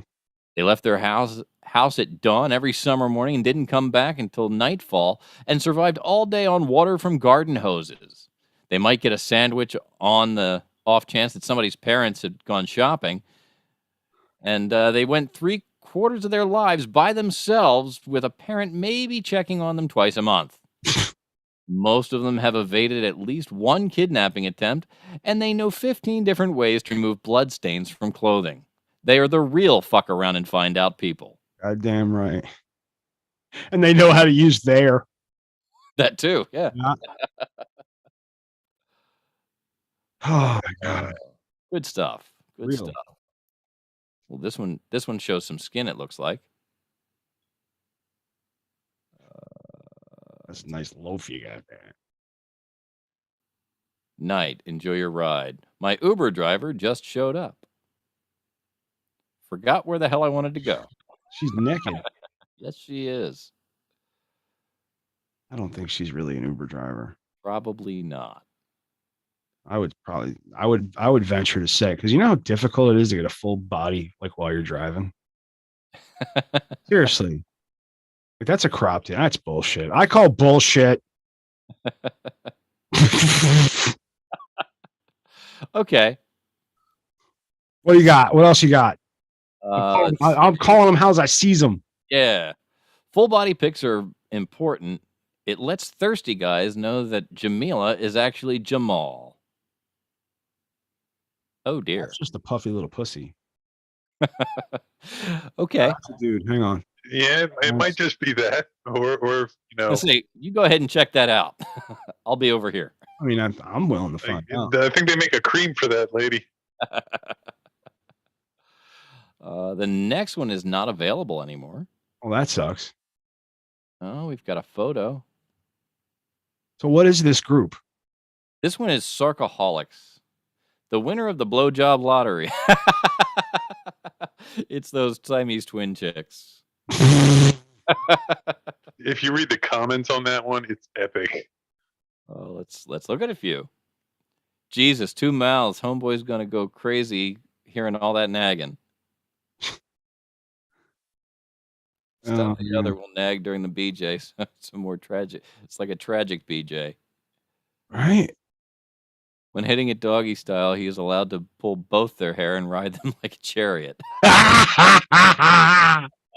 That's what we're leaving off on that one. All right. That's perfect. Thank you, whoever that was. Yeah, that was fantastic. Oh man. So what else we got? So is this just a group? Yeah, it's there's a lot of members. Facebook group. Yeah. Hey dude, you still a virgin? Lost my virginity yesterday. You can ask your sister. But dude, I don't have a sister. You will in 9 months. Oh. He said he fucked his mom. That's not good. Let's see here. My cousin credit score 380. What can he get from this Tesla dealership? Yeah, go to the comments. Job application. Job application, a cup of water, directions to the Kia dealership down the street, escort out the door. Let's see what else. See if we can get more of these. I'd recommend a bicycle. The door. They'll show him the door. I think that's about it. Yeah, everybody's saying the same thing. Yep. You know what it is when you see something like that, you go to comment on it, you think you're being really witty, and you fucking post this comment, haha, and then you go and you realize that you were the 18th person that said that. Yep. This And if one. you go check the comments before you say anything, you run out of shit to say. Yep. Because everybody said everything. You're like, fuck it, why bother? Apparently, I added this one. It's TikTok can be a savage place. True.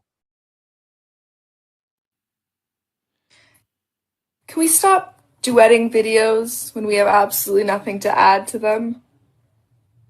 I don't need to know what you looked like watching that TikTok. Can we stop duetting videos when we have absolutely nothing to add to them? I don't need to know what you looked like watching that TikTok.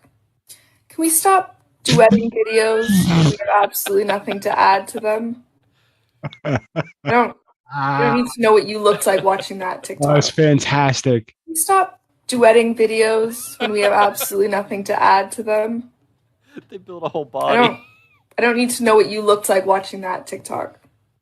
Can we stop duetting videos when we have absolutely nothing to add to them? I don't need to know what you looked like watching that TikTok. Can we stop duetting videos when we have absolutely nothing to add to them? Can we stop duetting? Oh, it's fantastic. Yeah, I thought you'd like that. It would appeal to your beating a dead horse Mentality. ability. Yeah. Yeah. This is Derek Malik Deshaun Richardson's video. I don't remember what that was all about. Try to get this turkey out of my truck. Oh, this is great.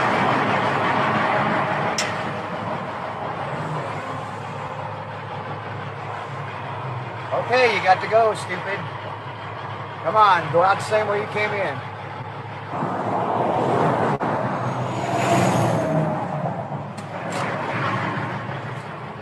All right, door's open. Get the fuck out. All right, so he's chasing a turkey around in his truck. Oh shit! That was the craziest fucking thing that ever happened. 70 miles fucking per hour, a fucking bird. What the fuck? Try to get this turkey. Holy shit, he had both videos. Yeah. That's incredible, dude. Oh my god, when shit gets hit like that, I was just like, it's mind numbing. It's like my first reaction is just pure laughter, joyous, boisterous laughter. Well, it works perfectly with the shock that you especially like what it's like. Did I tell you the story about the snake a few weeks ago? Where we were doing some gardening. Matt come over and we were trying to safely move the snake because we liked the snake. We wanted to keep the snake in the yard, right? But not. We didn't want to kill the snake. We just wanted to get rid of it. But I accidentally hooked it right into a tree. Like I was trying to thread a needle between a tree and some vines, right, and over a fence, and I completely missed the mark and it went flying. But I gave it enough ass to do what it had to do, and I gave it enough arc to where when it would have landed, because I was on on the uphill of an incline. When it would have landed, it would have landed nice and soft into a wooded area. It would have been fine. I hooked it, went right into the tree. And it did live, but I don't know for how much longer. Mm-hmm. Now, this next one also made me think of you. I know you're a big fan of the question. Hey, who pissed my pants? It is one of my favorites. And this video made me think of you. Oh shit! What is it? Shit my pants. What do you mean? They're shit my pants. Right now? Right now? Yeah. What does that mean? They're shit my pants. How did that happen? I was in the middle of an email and I forgot. Forgot what? To aim for the toilet. You're in the living room. Probably why I missed. What do you do now? What everyone does in this situation. What situation? What do you do when you shit your pants? I don't shit my pants. You don't shit your pants. I don't shit my pants. Bullshit. I don't shit my pants. Curry, you don't have to be ashamed to shit your pants once, twice a week. It's once a day you should be concerned. It happens. No, it doesn't. It doesn't happen. Damn it. What? You made me piss my pants now. Oh, shit. What is it? So yeah, damn it! What? You made me piss my pants now. Somebody put shit in my pants. Yeah, I had seen that before. I follow those guys on TikTok, or I follow somebody. Maybe it's a clone account. I don't even know anymore. Yeah, it's hard to. It's hard to know who's legitimate, who's not. Just watch their shit. If somebody's cloning us and pretending to be us, I'd be impressed. I'd just be like, okay, good luck. Yeah, yeah. Good luck with that. See what it's done for us. It's like anybody. That's the thing is anybody who's ever, if you try to rob me or steal from me, all you're going to get is practice. That's it. You know what I mean? Because Well, honestly, if you steal one of our jokes, you're stealing something that's been stolen twice already. right, like I make no bones about stealing jokes. Yep. The older, the better. Now, this one also reminded most of these are because they make me think of you. My friend growing up, he had Down syndrome, right? But they never got the paperwork done on him, so he just had it, just freelance. He did, because his mom was a drunk. She never got the papers done on him, And she said he didn't even have it. We're like, he has Down syndrome. She's like, no, he don't. He's Irish. We're like, he ain't fucking Irish. Nobody's that Irish. That's like 700% Irish. My friend growing up. Not for nothing, but fetal alcohol syndrome looks a lot like Down syndrome. It does. So if his mom's a drunk, that would make sense. That's why he didn't want. Because if she did get the paperwork done on him, she'd have gone to jail. So that's why.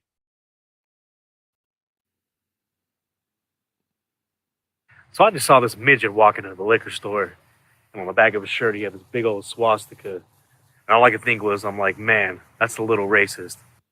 So I just saw this.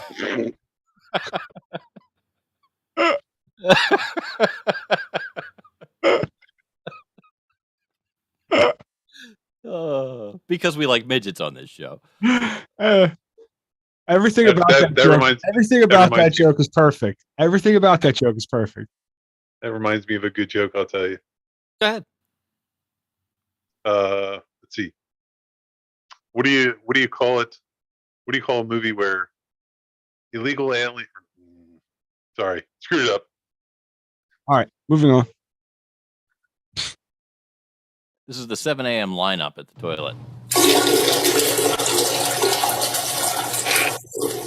Oh my god!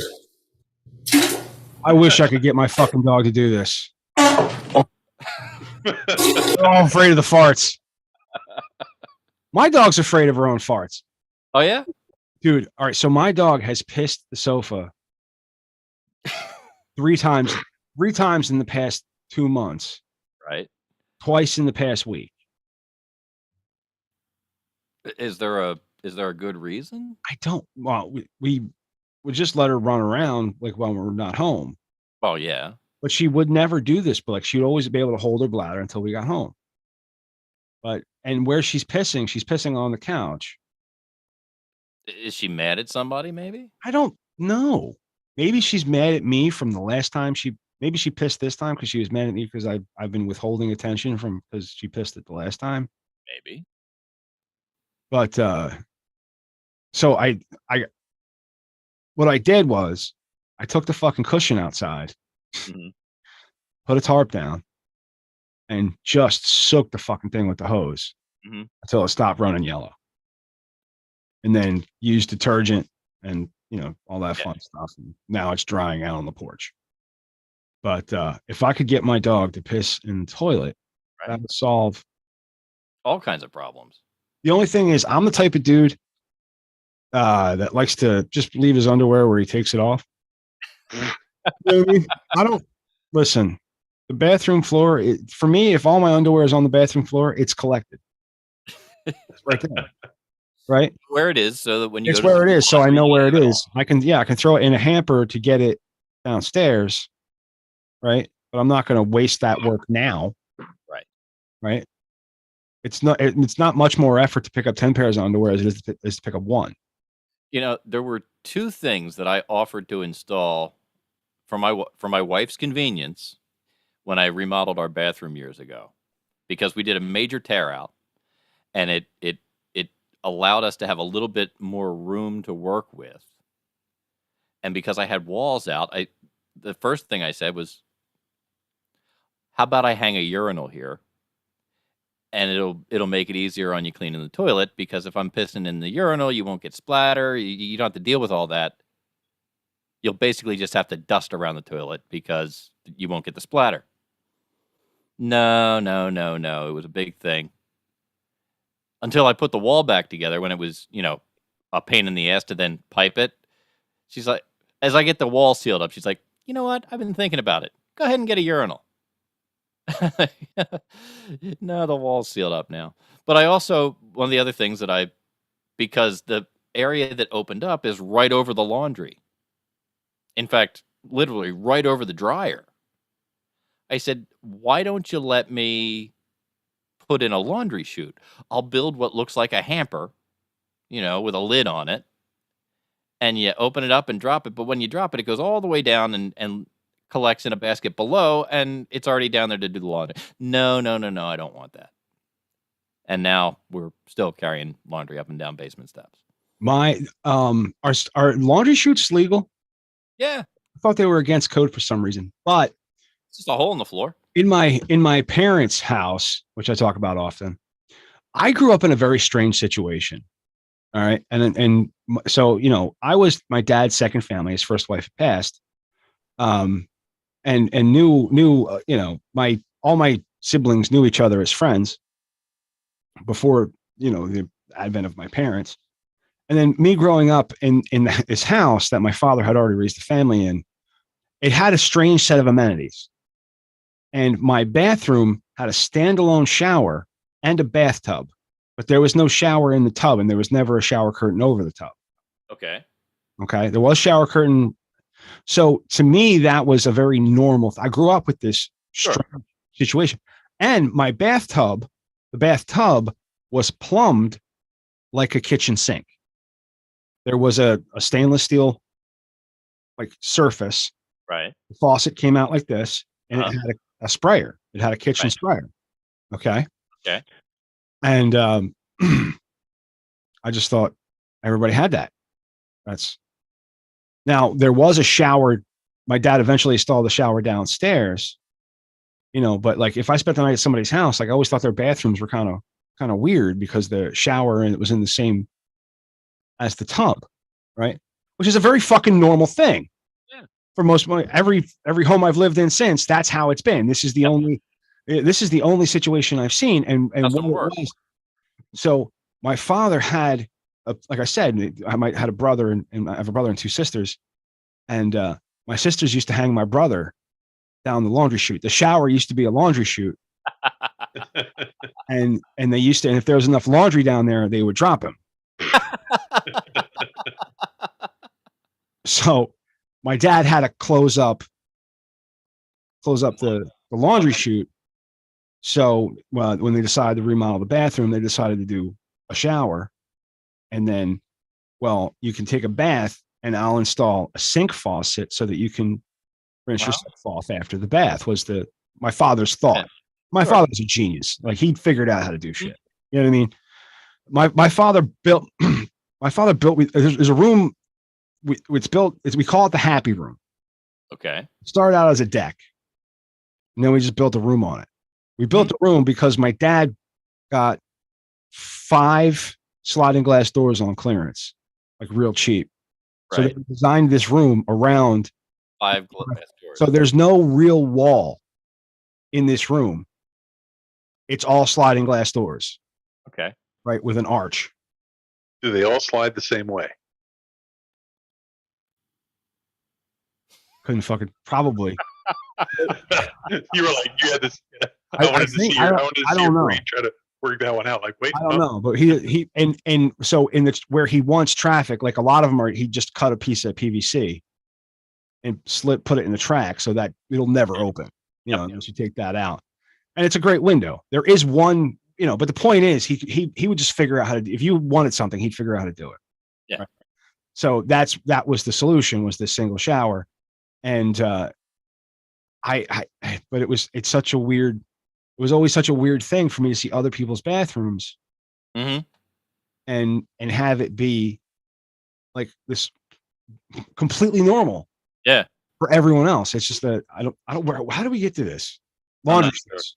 But We're talking about laundry chutes. That's the genesis of the separate shower in the bathroom, which I never knew until I was much older, he had to eliminate a laundry chute. So interestingly, I've known a bunch of people that come from the Pittsburgh area, and there's a thing called the Pittsburgh toilet. And that's when you walk you go into the basement of the house, and there is a random toilet, kind of almost not quite the middle. We looked at so many houses in Delaware where there was a toilet like that. There's just like out in the open in the basement, there's just a toilet. Just a toilet. It's referred to as a Pittsburgh toilet, and it's because the coal miners would be so dirty when they came in from the mines. Right, and they'd have to shit. And the steel workers, they would come in, go in through the basement. There would generally be, they would take one of the pipes, or a couple of the pipes, and usually with a floor drain around, put a shower head so that they could go in, shit, shower, and go upstairs in clean clothes without tracking any of that filth into the house. Well, it is convenient. I mean, seriously, how many people hang out in the basement? Right. You know what I mean? So if somebody's using the main bathroom, you got to take a shit. You're just going to go downstairs. Yep. Take a shit. Go ahead, mate, Pete. I was just saying, I ever tell you guys about the weird drinking fountain I saw in my friend's bathroom?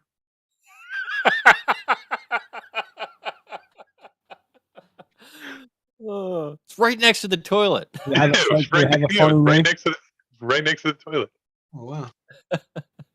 It didn't have a big pink breath mitten there, did it? No. Not for nothing. It's potable water. It is. No, actually, no. The first time I saw a bidet up close was at my friend's house. I'd never seen one. I'd seen them, in TVs and movies. Where I walked into the bathroom and I'm like, "Why are there two?" Oh, I was like, "Oh, you're fancy." But that's how I tell the story. You wash your ass with soap. Look at you. Fancy, Mr. Clean Ass. Before we get any deeper in that subject, I want to share with you what is quite possibly the best news blooper I've seen in a long time. All right, I'm ready for it.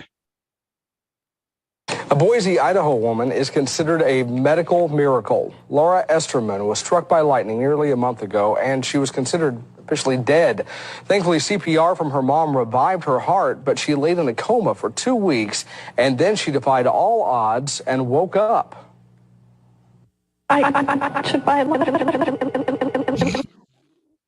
Well, obviously, there was a problem with that tape. She doesn't really sound like that. She doesn't remember the accident, but the evidence is clear. I am so sorry. But it'd be so much cooler if she did.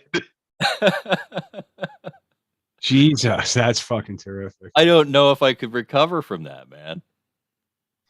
That one's kind of rough. Yeah.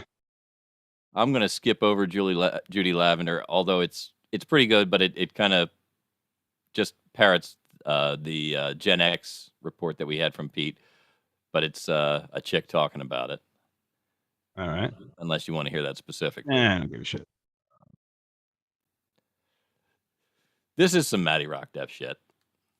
What's your biggest weakness? Honesty. I don't think honesty is a weakness. I don't give a fuck what you think. Fuck, can you say that? I don't know. And your tie looks like dog shit, Robert. Fuck, he's good. You're hired. Fuck you. Yes, sir. What's your biggest weakness? Honesty. I don't. That's how you get a job at the Media Virus podcast. That's right. That's right. If any applicant ever said that, like, you're hired, we don't pay anything. All right, let's see. I worked with an old man, and he was my favorite kind of old man. He just had a million memorized sayings. He had a memorized saying for any possible scenario, and he was dirty. Like he was like a woman would walk by, and he'd be like, "Woo! I'd fuck her shadow on a gravel driveway."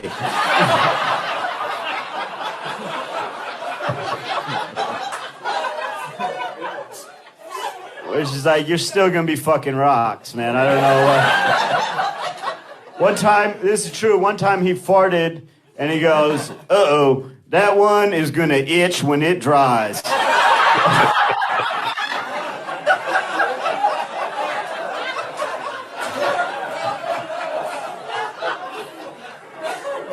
That's not even a saying, man. Nobody's ever said that before. You shit your pants. That's what you did. I worked with an old man, and That's fantastic. It's really dry. That struck me because I've picked up a bunch of those little things along the way through my life. I worked in a sandwich shop where all those kinds of little things would pop up from time to time, and I've held on to a couple of them. I say some ridiculous things that people look at me like I've lost my mind. Like if somebody's telling me how to do what I'm doing, and I'm obviously the guy who knows what the fuck I'm doing anyway. Yeah. I'm perfectly happy to turn and say, "Hey, you hold the tail. I got the dog." And it makes sense if you think about it, but it's you hold this little trivial piece that doesn't matter, and I'll take care of the rest. But stuff like that. Big Daddy's with us. Hey, Big Daddy. What's up, bitches? Going on, man? How you doing? I'm all right. How's your birthday going? Birthday's going fantastic. We got a lot of terrific call-ins and people wishing me a happy birthday. I want to thank you for your video. Looks like Did you get your birthday wish? You taking the ass? I was well. I got to tell you, I was impressed with the amount of work that went into that. The references, and I was like, holy shit, this is worth a thank you. So thank you very much for that. That's very. There's a lot of layers to that. It was very contextual. I'm hoping we can post that as a TikTok. You might, I don't know if you can get away with that. There's a lot of yeah, questionable material in there. Maybe we can get a YouTube clip or short. What do they call it? We should start mining that too, I suppose. That's the thing about this, the AI generated content, and then it kind of like you see where the breaks. You can break it up, and then if it's something's really funny. We haven't been really funny yet. We'll get to the funny. Getting there. We're getting there, but we try real hard. That's what we do. I hear my wife outside watching Jersey Shore instead of watching my birthday podcast, but it's okay.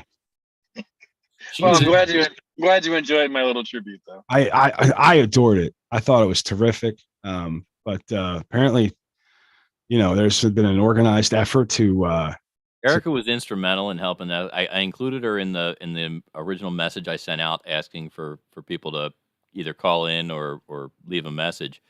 And she apparently forwarded that to everyone that shares genealogy with both you and her. Yeah. There was a lot of folks that called in and wished me a happy birthday, and it was absolutely terrific. I don't. It's better than being at a party because I don't actually have to make small talk with anybody. Right. You know what I mean? There's you guys, but I'm kind of in control here, and you guys know that I say weird shit sometimes. Because seriously, a lot of count on it. A lot of the people that I've learned, that when I'm around folks, it's better if I just keep my mouth shut. Well, you did not say anything. You should mark that one down. That one's going to itch later. That's a good one. That one's going to itch later. Yeah, no, that's a good line. That one's going to itch when it dries. I'm going to use that. Mm-hmm. I think we're all gonna. I think we've all just. That one's going on the list. I do have one more reel that I really want to make sure that I share this week because I think with all four of us here, it's very important to bring this one into the mix because it looks incredibly fun. This is called Spin the Bottle Sports Edition.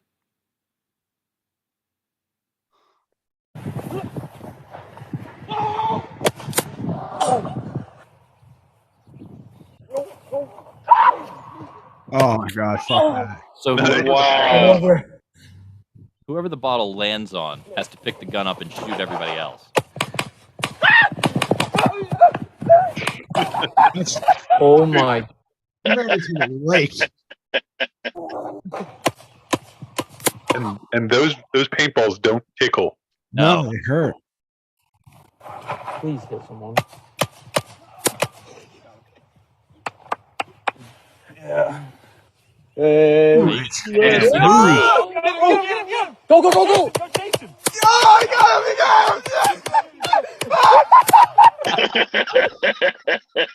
Have you seen those little like I forget what they're called,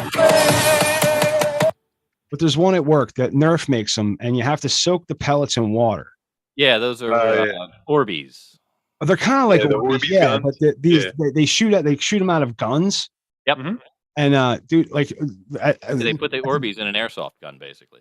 yeah, pretty much. And they don't hurt, but if that hit you in the eye, that would be take it out. And they have some decent range. And I think it would be. I've always wanted to set up like a Nerf battle, like in a big room, get like cardboard obstacles, right? And then people have to like. It's almost like dodgeball, but with Nerf. And I saw a video story. I think you're thinking of airsoft. no, I'm not thinking of airsoft. Thank you, Pete. We had already discussed that it was a number of years like ago. airsoft, but you had to soak the pellets in water, and it was made by Nerf. So you take an airsoft field or course and use those on it. Am I close? I mean, listen, they don't have that much range. So you got to be close to hit somebody. It's made by Nerf. They'll go just as far as an airsoft. Or we can modify them to make them go far. Because have you seen some of the videos of the guys modding Nerf guns? No, but I've seen a dude soak himself in Orbeez. Did you see that? Yep. Did you hear about that dude in France, Mike? I did hear something about it. I think that was one of our news links. It reminded me of it. But this fucking dude in France, I mean, the video's in French. This fucking dude in France buys these. Now, these Orbeez are something that you can like soak in water, and I guess they absorb all the water and become like little water balloons. And I guess it's a textile. It's like a gel. Yeah. And so he filled a bathtub with he had like 5 or 6 bottles that had thousands of Orbeez to get in it. But then he takes to empty the tub, he just decides to pull the plug. Ready for your morning fuel up? Kickstart your day with Kachava. It's a morning I don't want power Kachava. We're not sponsored by Kachava. No, we're not. We're sponsored by NyQuil. Because if you're watching this, you're sick in the head. That joke was brought to you by AI. Shit, turn that off. All right.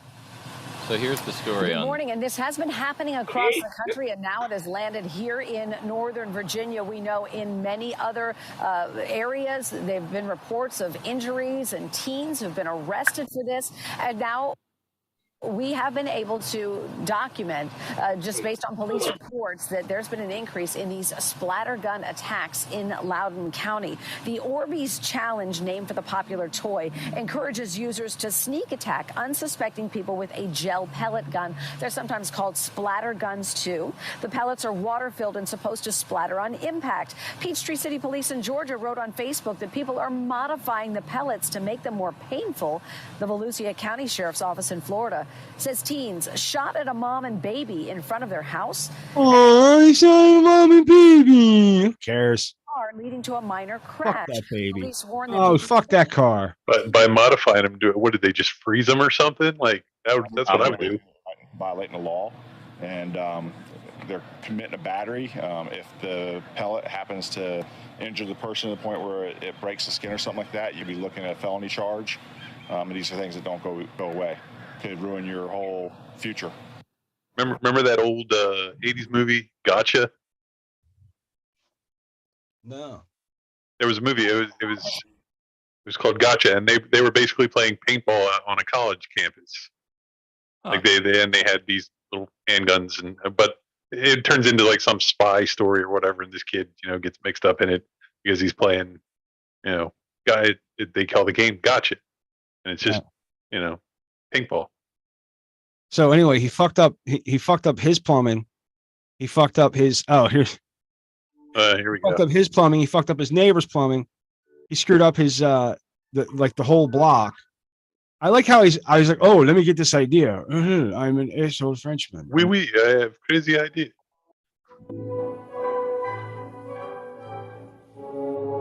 It's funny how he looked so shocked at first. He didn't know he was going to do it. Yeah, you can't let those go down the drain. That's the problem. Can you that bigger? We're gonna...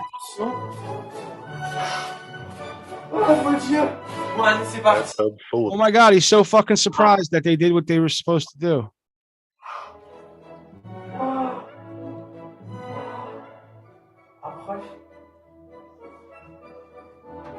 Orby's actually reached out to this guy and he said he's probably has testicle cancer.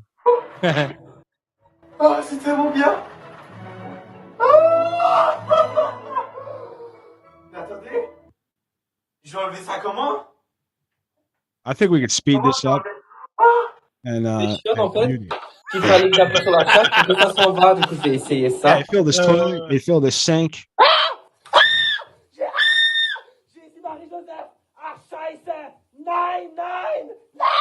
That's now he's speaking German. That's German. Merde! On peut That's plus, mais French. je sens plus la chiasse partout. Oh, mais j'ai mangé de tacos hier, je dois trop chier, putain. Même là, ça remonte. Toilette. Le bain, il commence à monter, ça veut dire que les billes, ils grossissent. Pour ceux qui savent pas ce que c'est, en fait, les billes, de base, c'est tout petit comme ça, et avec de l'eau, en fait, en quelques heures, ça grossit. Du coup, ça veut dire que c'est en train de grossir dans les... On peut plus. Je suis vraiment au bout de ma vie, là, genre... Faut mettre du sel dans les canalisations pour que ça rétrécisse les petits billes, parce qu'en fait, le sel, ça enlève l'eau. Bref, du coup, on va tester ça, parce que regardez, là, ils sont toujours encore là. J'ai dit, Marie-Joseph. Why is he adding salt? C'est du sel. To try Et and après, on va get voir him to ça. to draw the water out. J'ai laissé couler l'eau, regardez, et ça fait un peu de bruit, ça fait des bruits bizarres. Écoutez-moi ça, c'est trop bizarre. Et après, on va... Regardez, je fais la tournée caca avec mon chien Albert, et là, je vois quoi? Je vois des billes partout. Et regardez là-bas, ce qui sort des égouts, putain de merde, scheisse! Nine! Je fais comment, s'il vous plaît? Regardez, ça sort pas tous les trous des égouts! Putain, c'est dans ma rue! Aïe, merde. C'est une lettre du maire. On a tous. How many of these things did he dump down there? Mon numéro de téléphone, c'est vraiment pas. Because he's posting this shit on TikTok, but they're also searching for the asshole that did this. Là, c'est en train d'inonder tout. Merde, vu que l'eau elle passe pas, ça va pas donner des coups. Je fais comment? Putain de merde. Mes saucissons, ça remonte même par la peau. I've seen a video where some guy fills up like a backyard swimming pool with these. Yeah, I mean, it takes quite a bit of them. Yeah, well, he put too many in there, and then he tried to drink. Like, that's the thing. If you're gonna have a whole bathtub full of them, you need to have a plan to get rid of them. Right? He literally thought he could just fucking. Boop. Yeah, you need to take them in buckets and let them dry, and then they go back to the little baggy size again, and off you go. The original purpose of them is they're used in flower shops. They put them in a vase, and because once they fill up, they take up that space, and you can put flowers into them, and have them stand at, instead of using Fonda, they use those. Let's let the kids play with it. I don't. Well, yeah, you can go out and buy it. There's a whole. It feels like eyeballs when you run your hand through them. Fondant you put on cakes, Mike. No, Fonda. So Fonda. That's what they call like Jane. That green stuff that.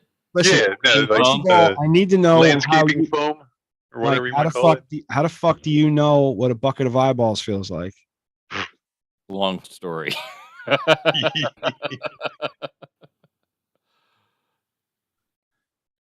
All right. What else is going on? What else we got? That's really. I mean, we can go through more of the reels, but that's about it. I mean, I I think don't we're good, man. It's 10:40. I remembered how to tell that joke that I tried to tell earlier. Well, go ahead. Well, that was in a different All right. block, so we can make it. We can make it seem like you just came up with it. Go ahead, Pete. Got a great idea for illegal immigrants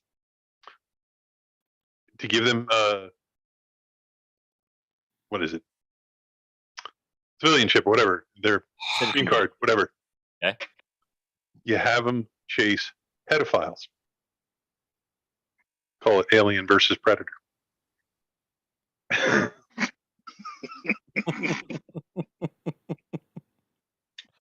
That would have been so much better had you not fucked up so much. I'm sorry. I just like had you like remembered the joke and words in the Yep. Words I in the would have joke. fucking killed. I'd heard the joke before. I know you have. You know, well thought out and delivered with timing. Yep. I just murdered it. That's Yeah. all. Okay. That was a nice try, Pete. Good job. Yeah. I got excited. I'm sorry. There's no reason to be sorry, Pete. There's no reason to be sorry. With Staff Writer Bill on strike, we need you to be as vocal as possible. You know.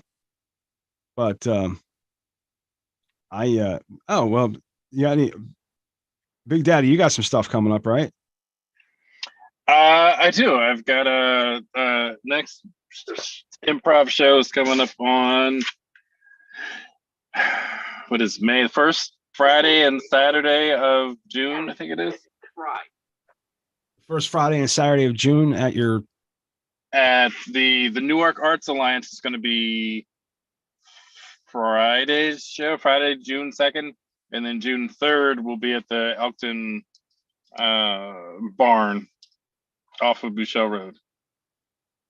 And then we've got several more shows coming up this summer at the Newark Arts Alliance. If you go to any of the socials, Forgetful Squirrels at YouTube or TikTok or Instagram or Facebook. On the Facebook. You can find all the dates. You can sign up to get reminders of when we're going. You can take a look at all of the other social media events and postings that we have and that we're going to be doing all summer long. The Squirrels Take Newark, 267 East Main Street in Newark at the Newark Arts Alliance on June 2nd and 3rd, 7 p.m. Your favorite improv comedy team, the Forgetful Squirrels, are venturing beyond our woods in Northeast and heading up to the big city of Newark, Delaware.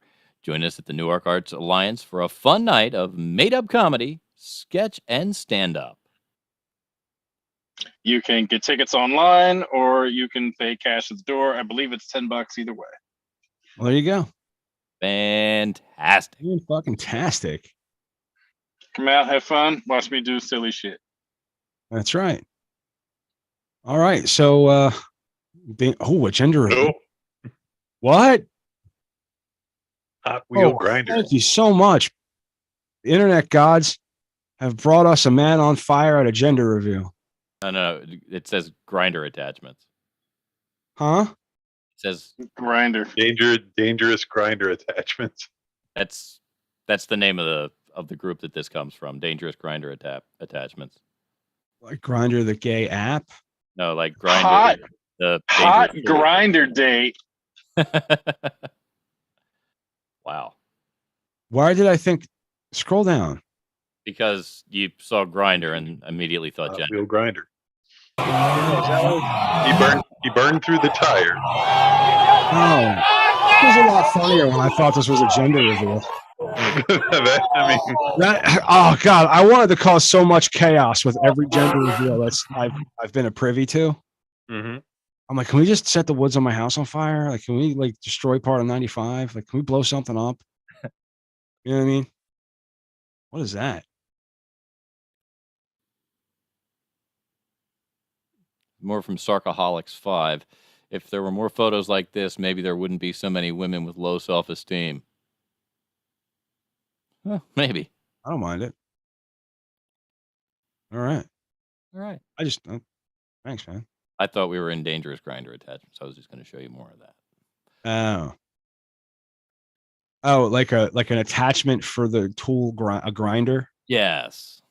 Dangerous and that's the the one where theme it of had it. that huge saw blade. Probably, yeah. There's all That was kinds of on stuff like that on. Because you can attach almost anything to a grinder.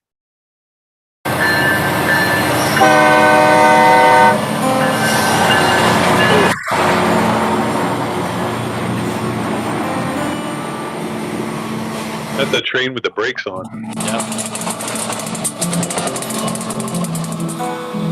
No, it's actually a track work from. This is how they keep the rails clean. That's cool. Yeah, they've actually been replacing some of the chunks of track outside my office window this week. Oh, yeah. And like they burn them out, and then they fit another piece in, and then were they using thermite? No, they burn them off with acetylene, but then they fit this other piece in, and they leave a gap, and around the gap they put on these forms that bolt on, and then right next to what's going on, they've got a little furnace burning, and they're tossing chunks of metal into it, and they get it going good, and then eventually they just pour it into the form, and it makes two pieces of metal, one piece of metal. Yep. That's cool. Then once it cools, they dress it, grind it down to dress it, and off they go. That's fantastic. We're talking about grinders needing attachments to do damage. No, they don't. I can show you the scar on my arm. Oh, that group is absolutely full of people showing chunks of grinder wheels. I like pictures that are taken as soon as it happens, before they seek medical attention, before they even bother to remove the chunks. They're like, "Oh, let me get a picture of that." So I could pull up the pictures of mine when I stapled it shut. No, I think it's fine. I think we can just end the show now, and we can just because it's 10:45. It is. We've put in a solid. Past your bedtime. It's I'm tired. I've been up all day. So and it's been a very exciting show for me. He had a lot of love thrown his way. Yes, I'm not.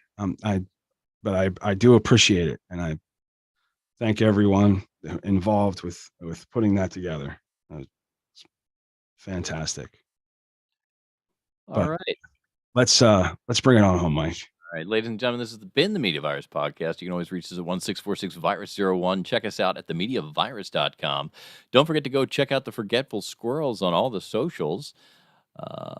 And make sure you get over to the hottest 100 women that Sarah spoke of earlier on both Facebook and Instagram, where you can see the 100 hottest women floating by as they might be for each day.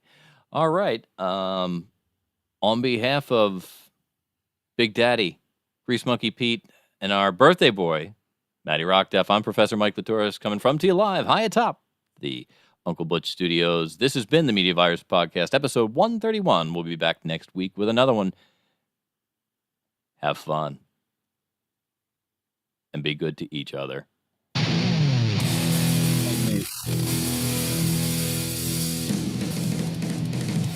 Oh man, that was good. Another good show, guys.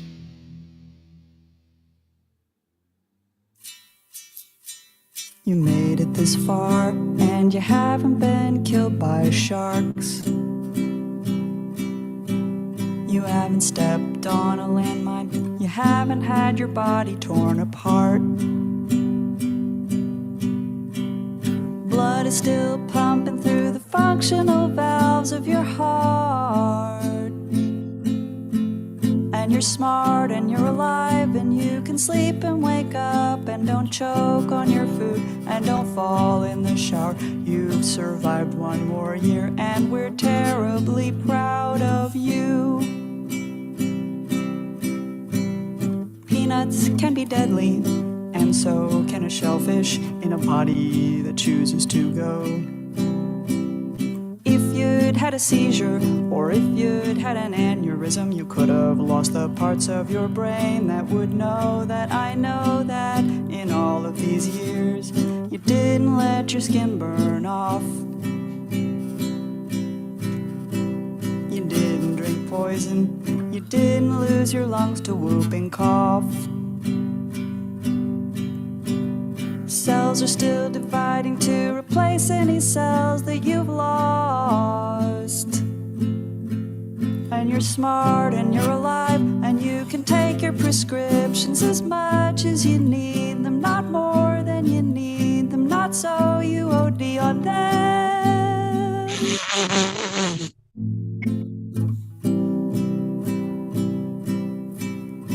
You haven't been shot by a stranger, you haven't been shot by a friend, you haven't perished in a plane crash or grabbed a live wire by the end. There's a lot you did not do to be here with us now, so we're proud and we're proud and we're proud. Yeah, that's good. Thank you. Thank you, Mike. Thank you, Big Daddy. Thank you, Pete. Thank you, everyone. Erica and, Tashea and Eric Moore and staff writer Bill.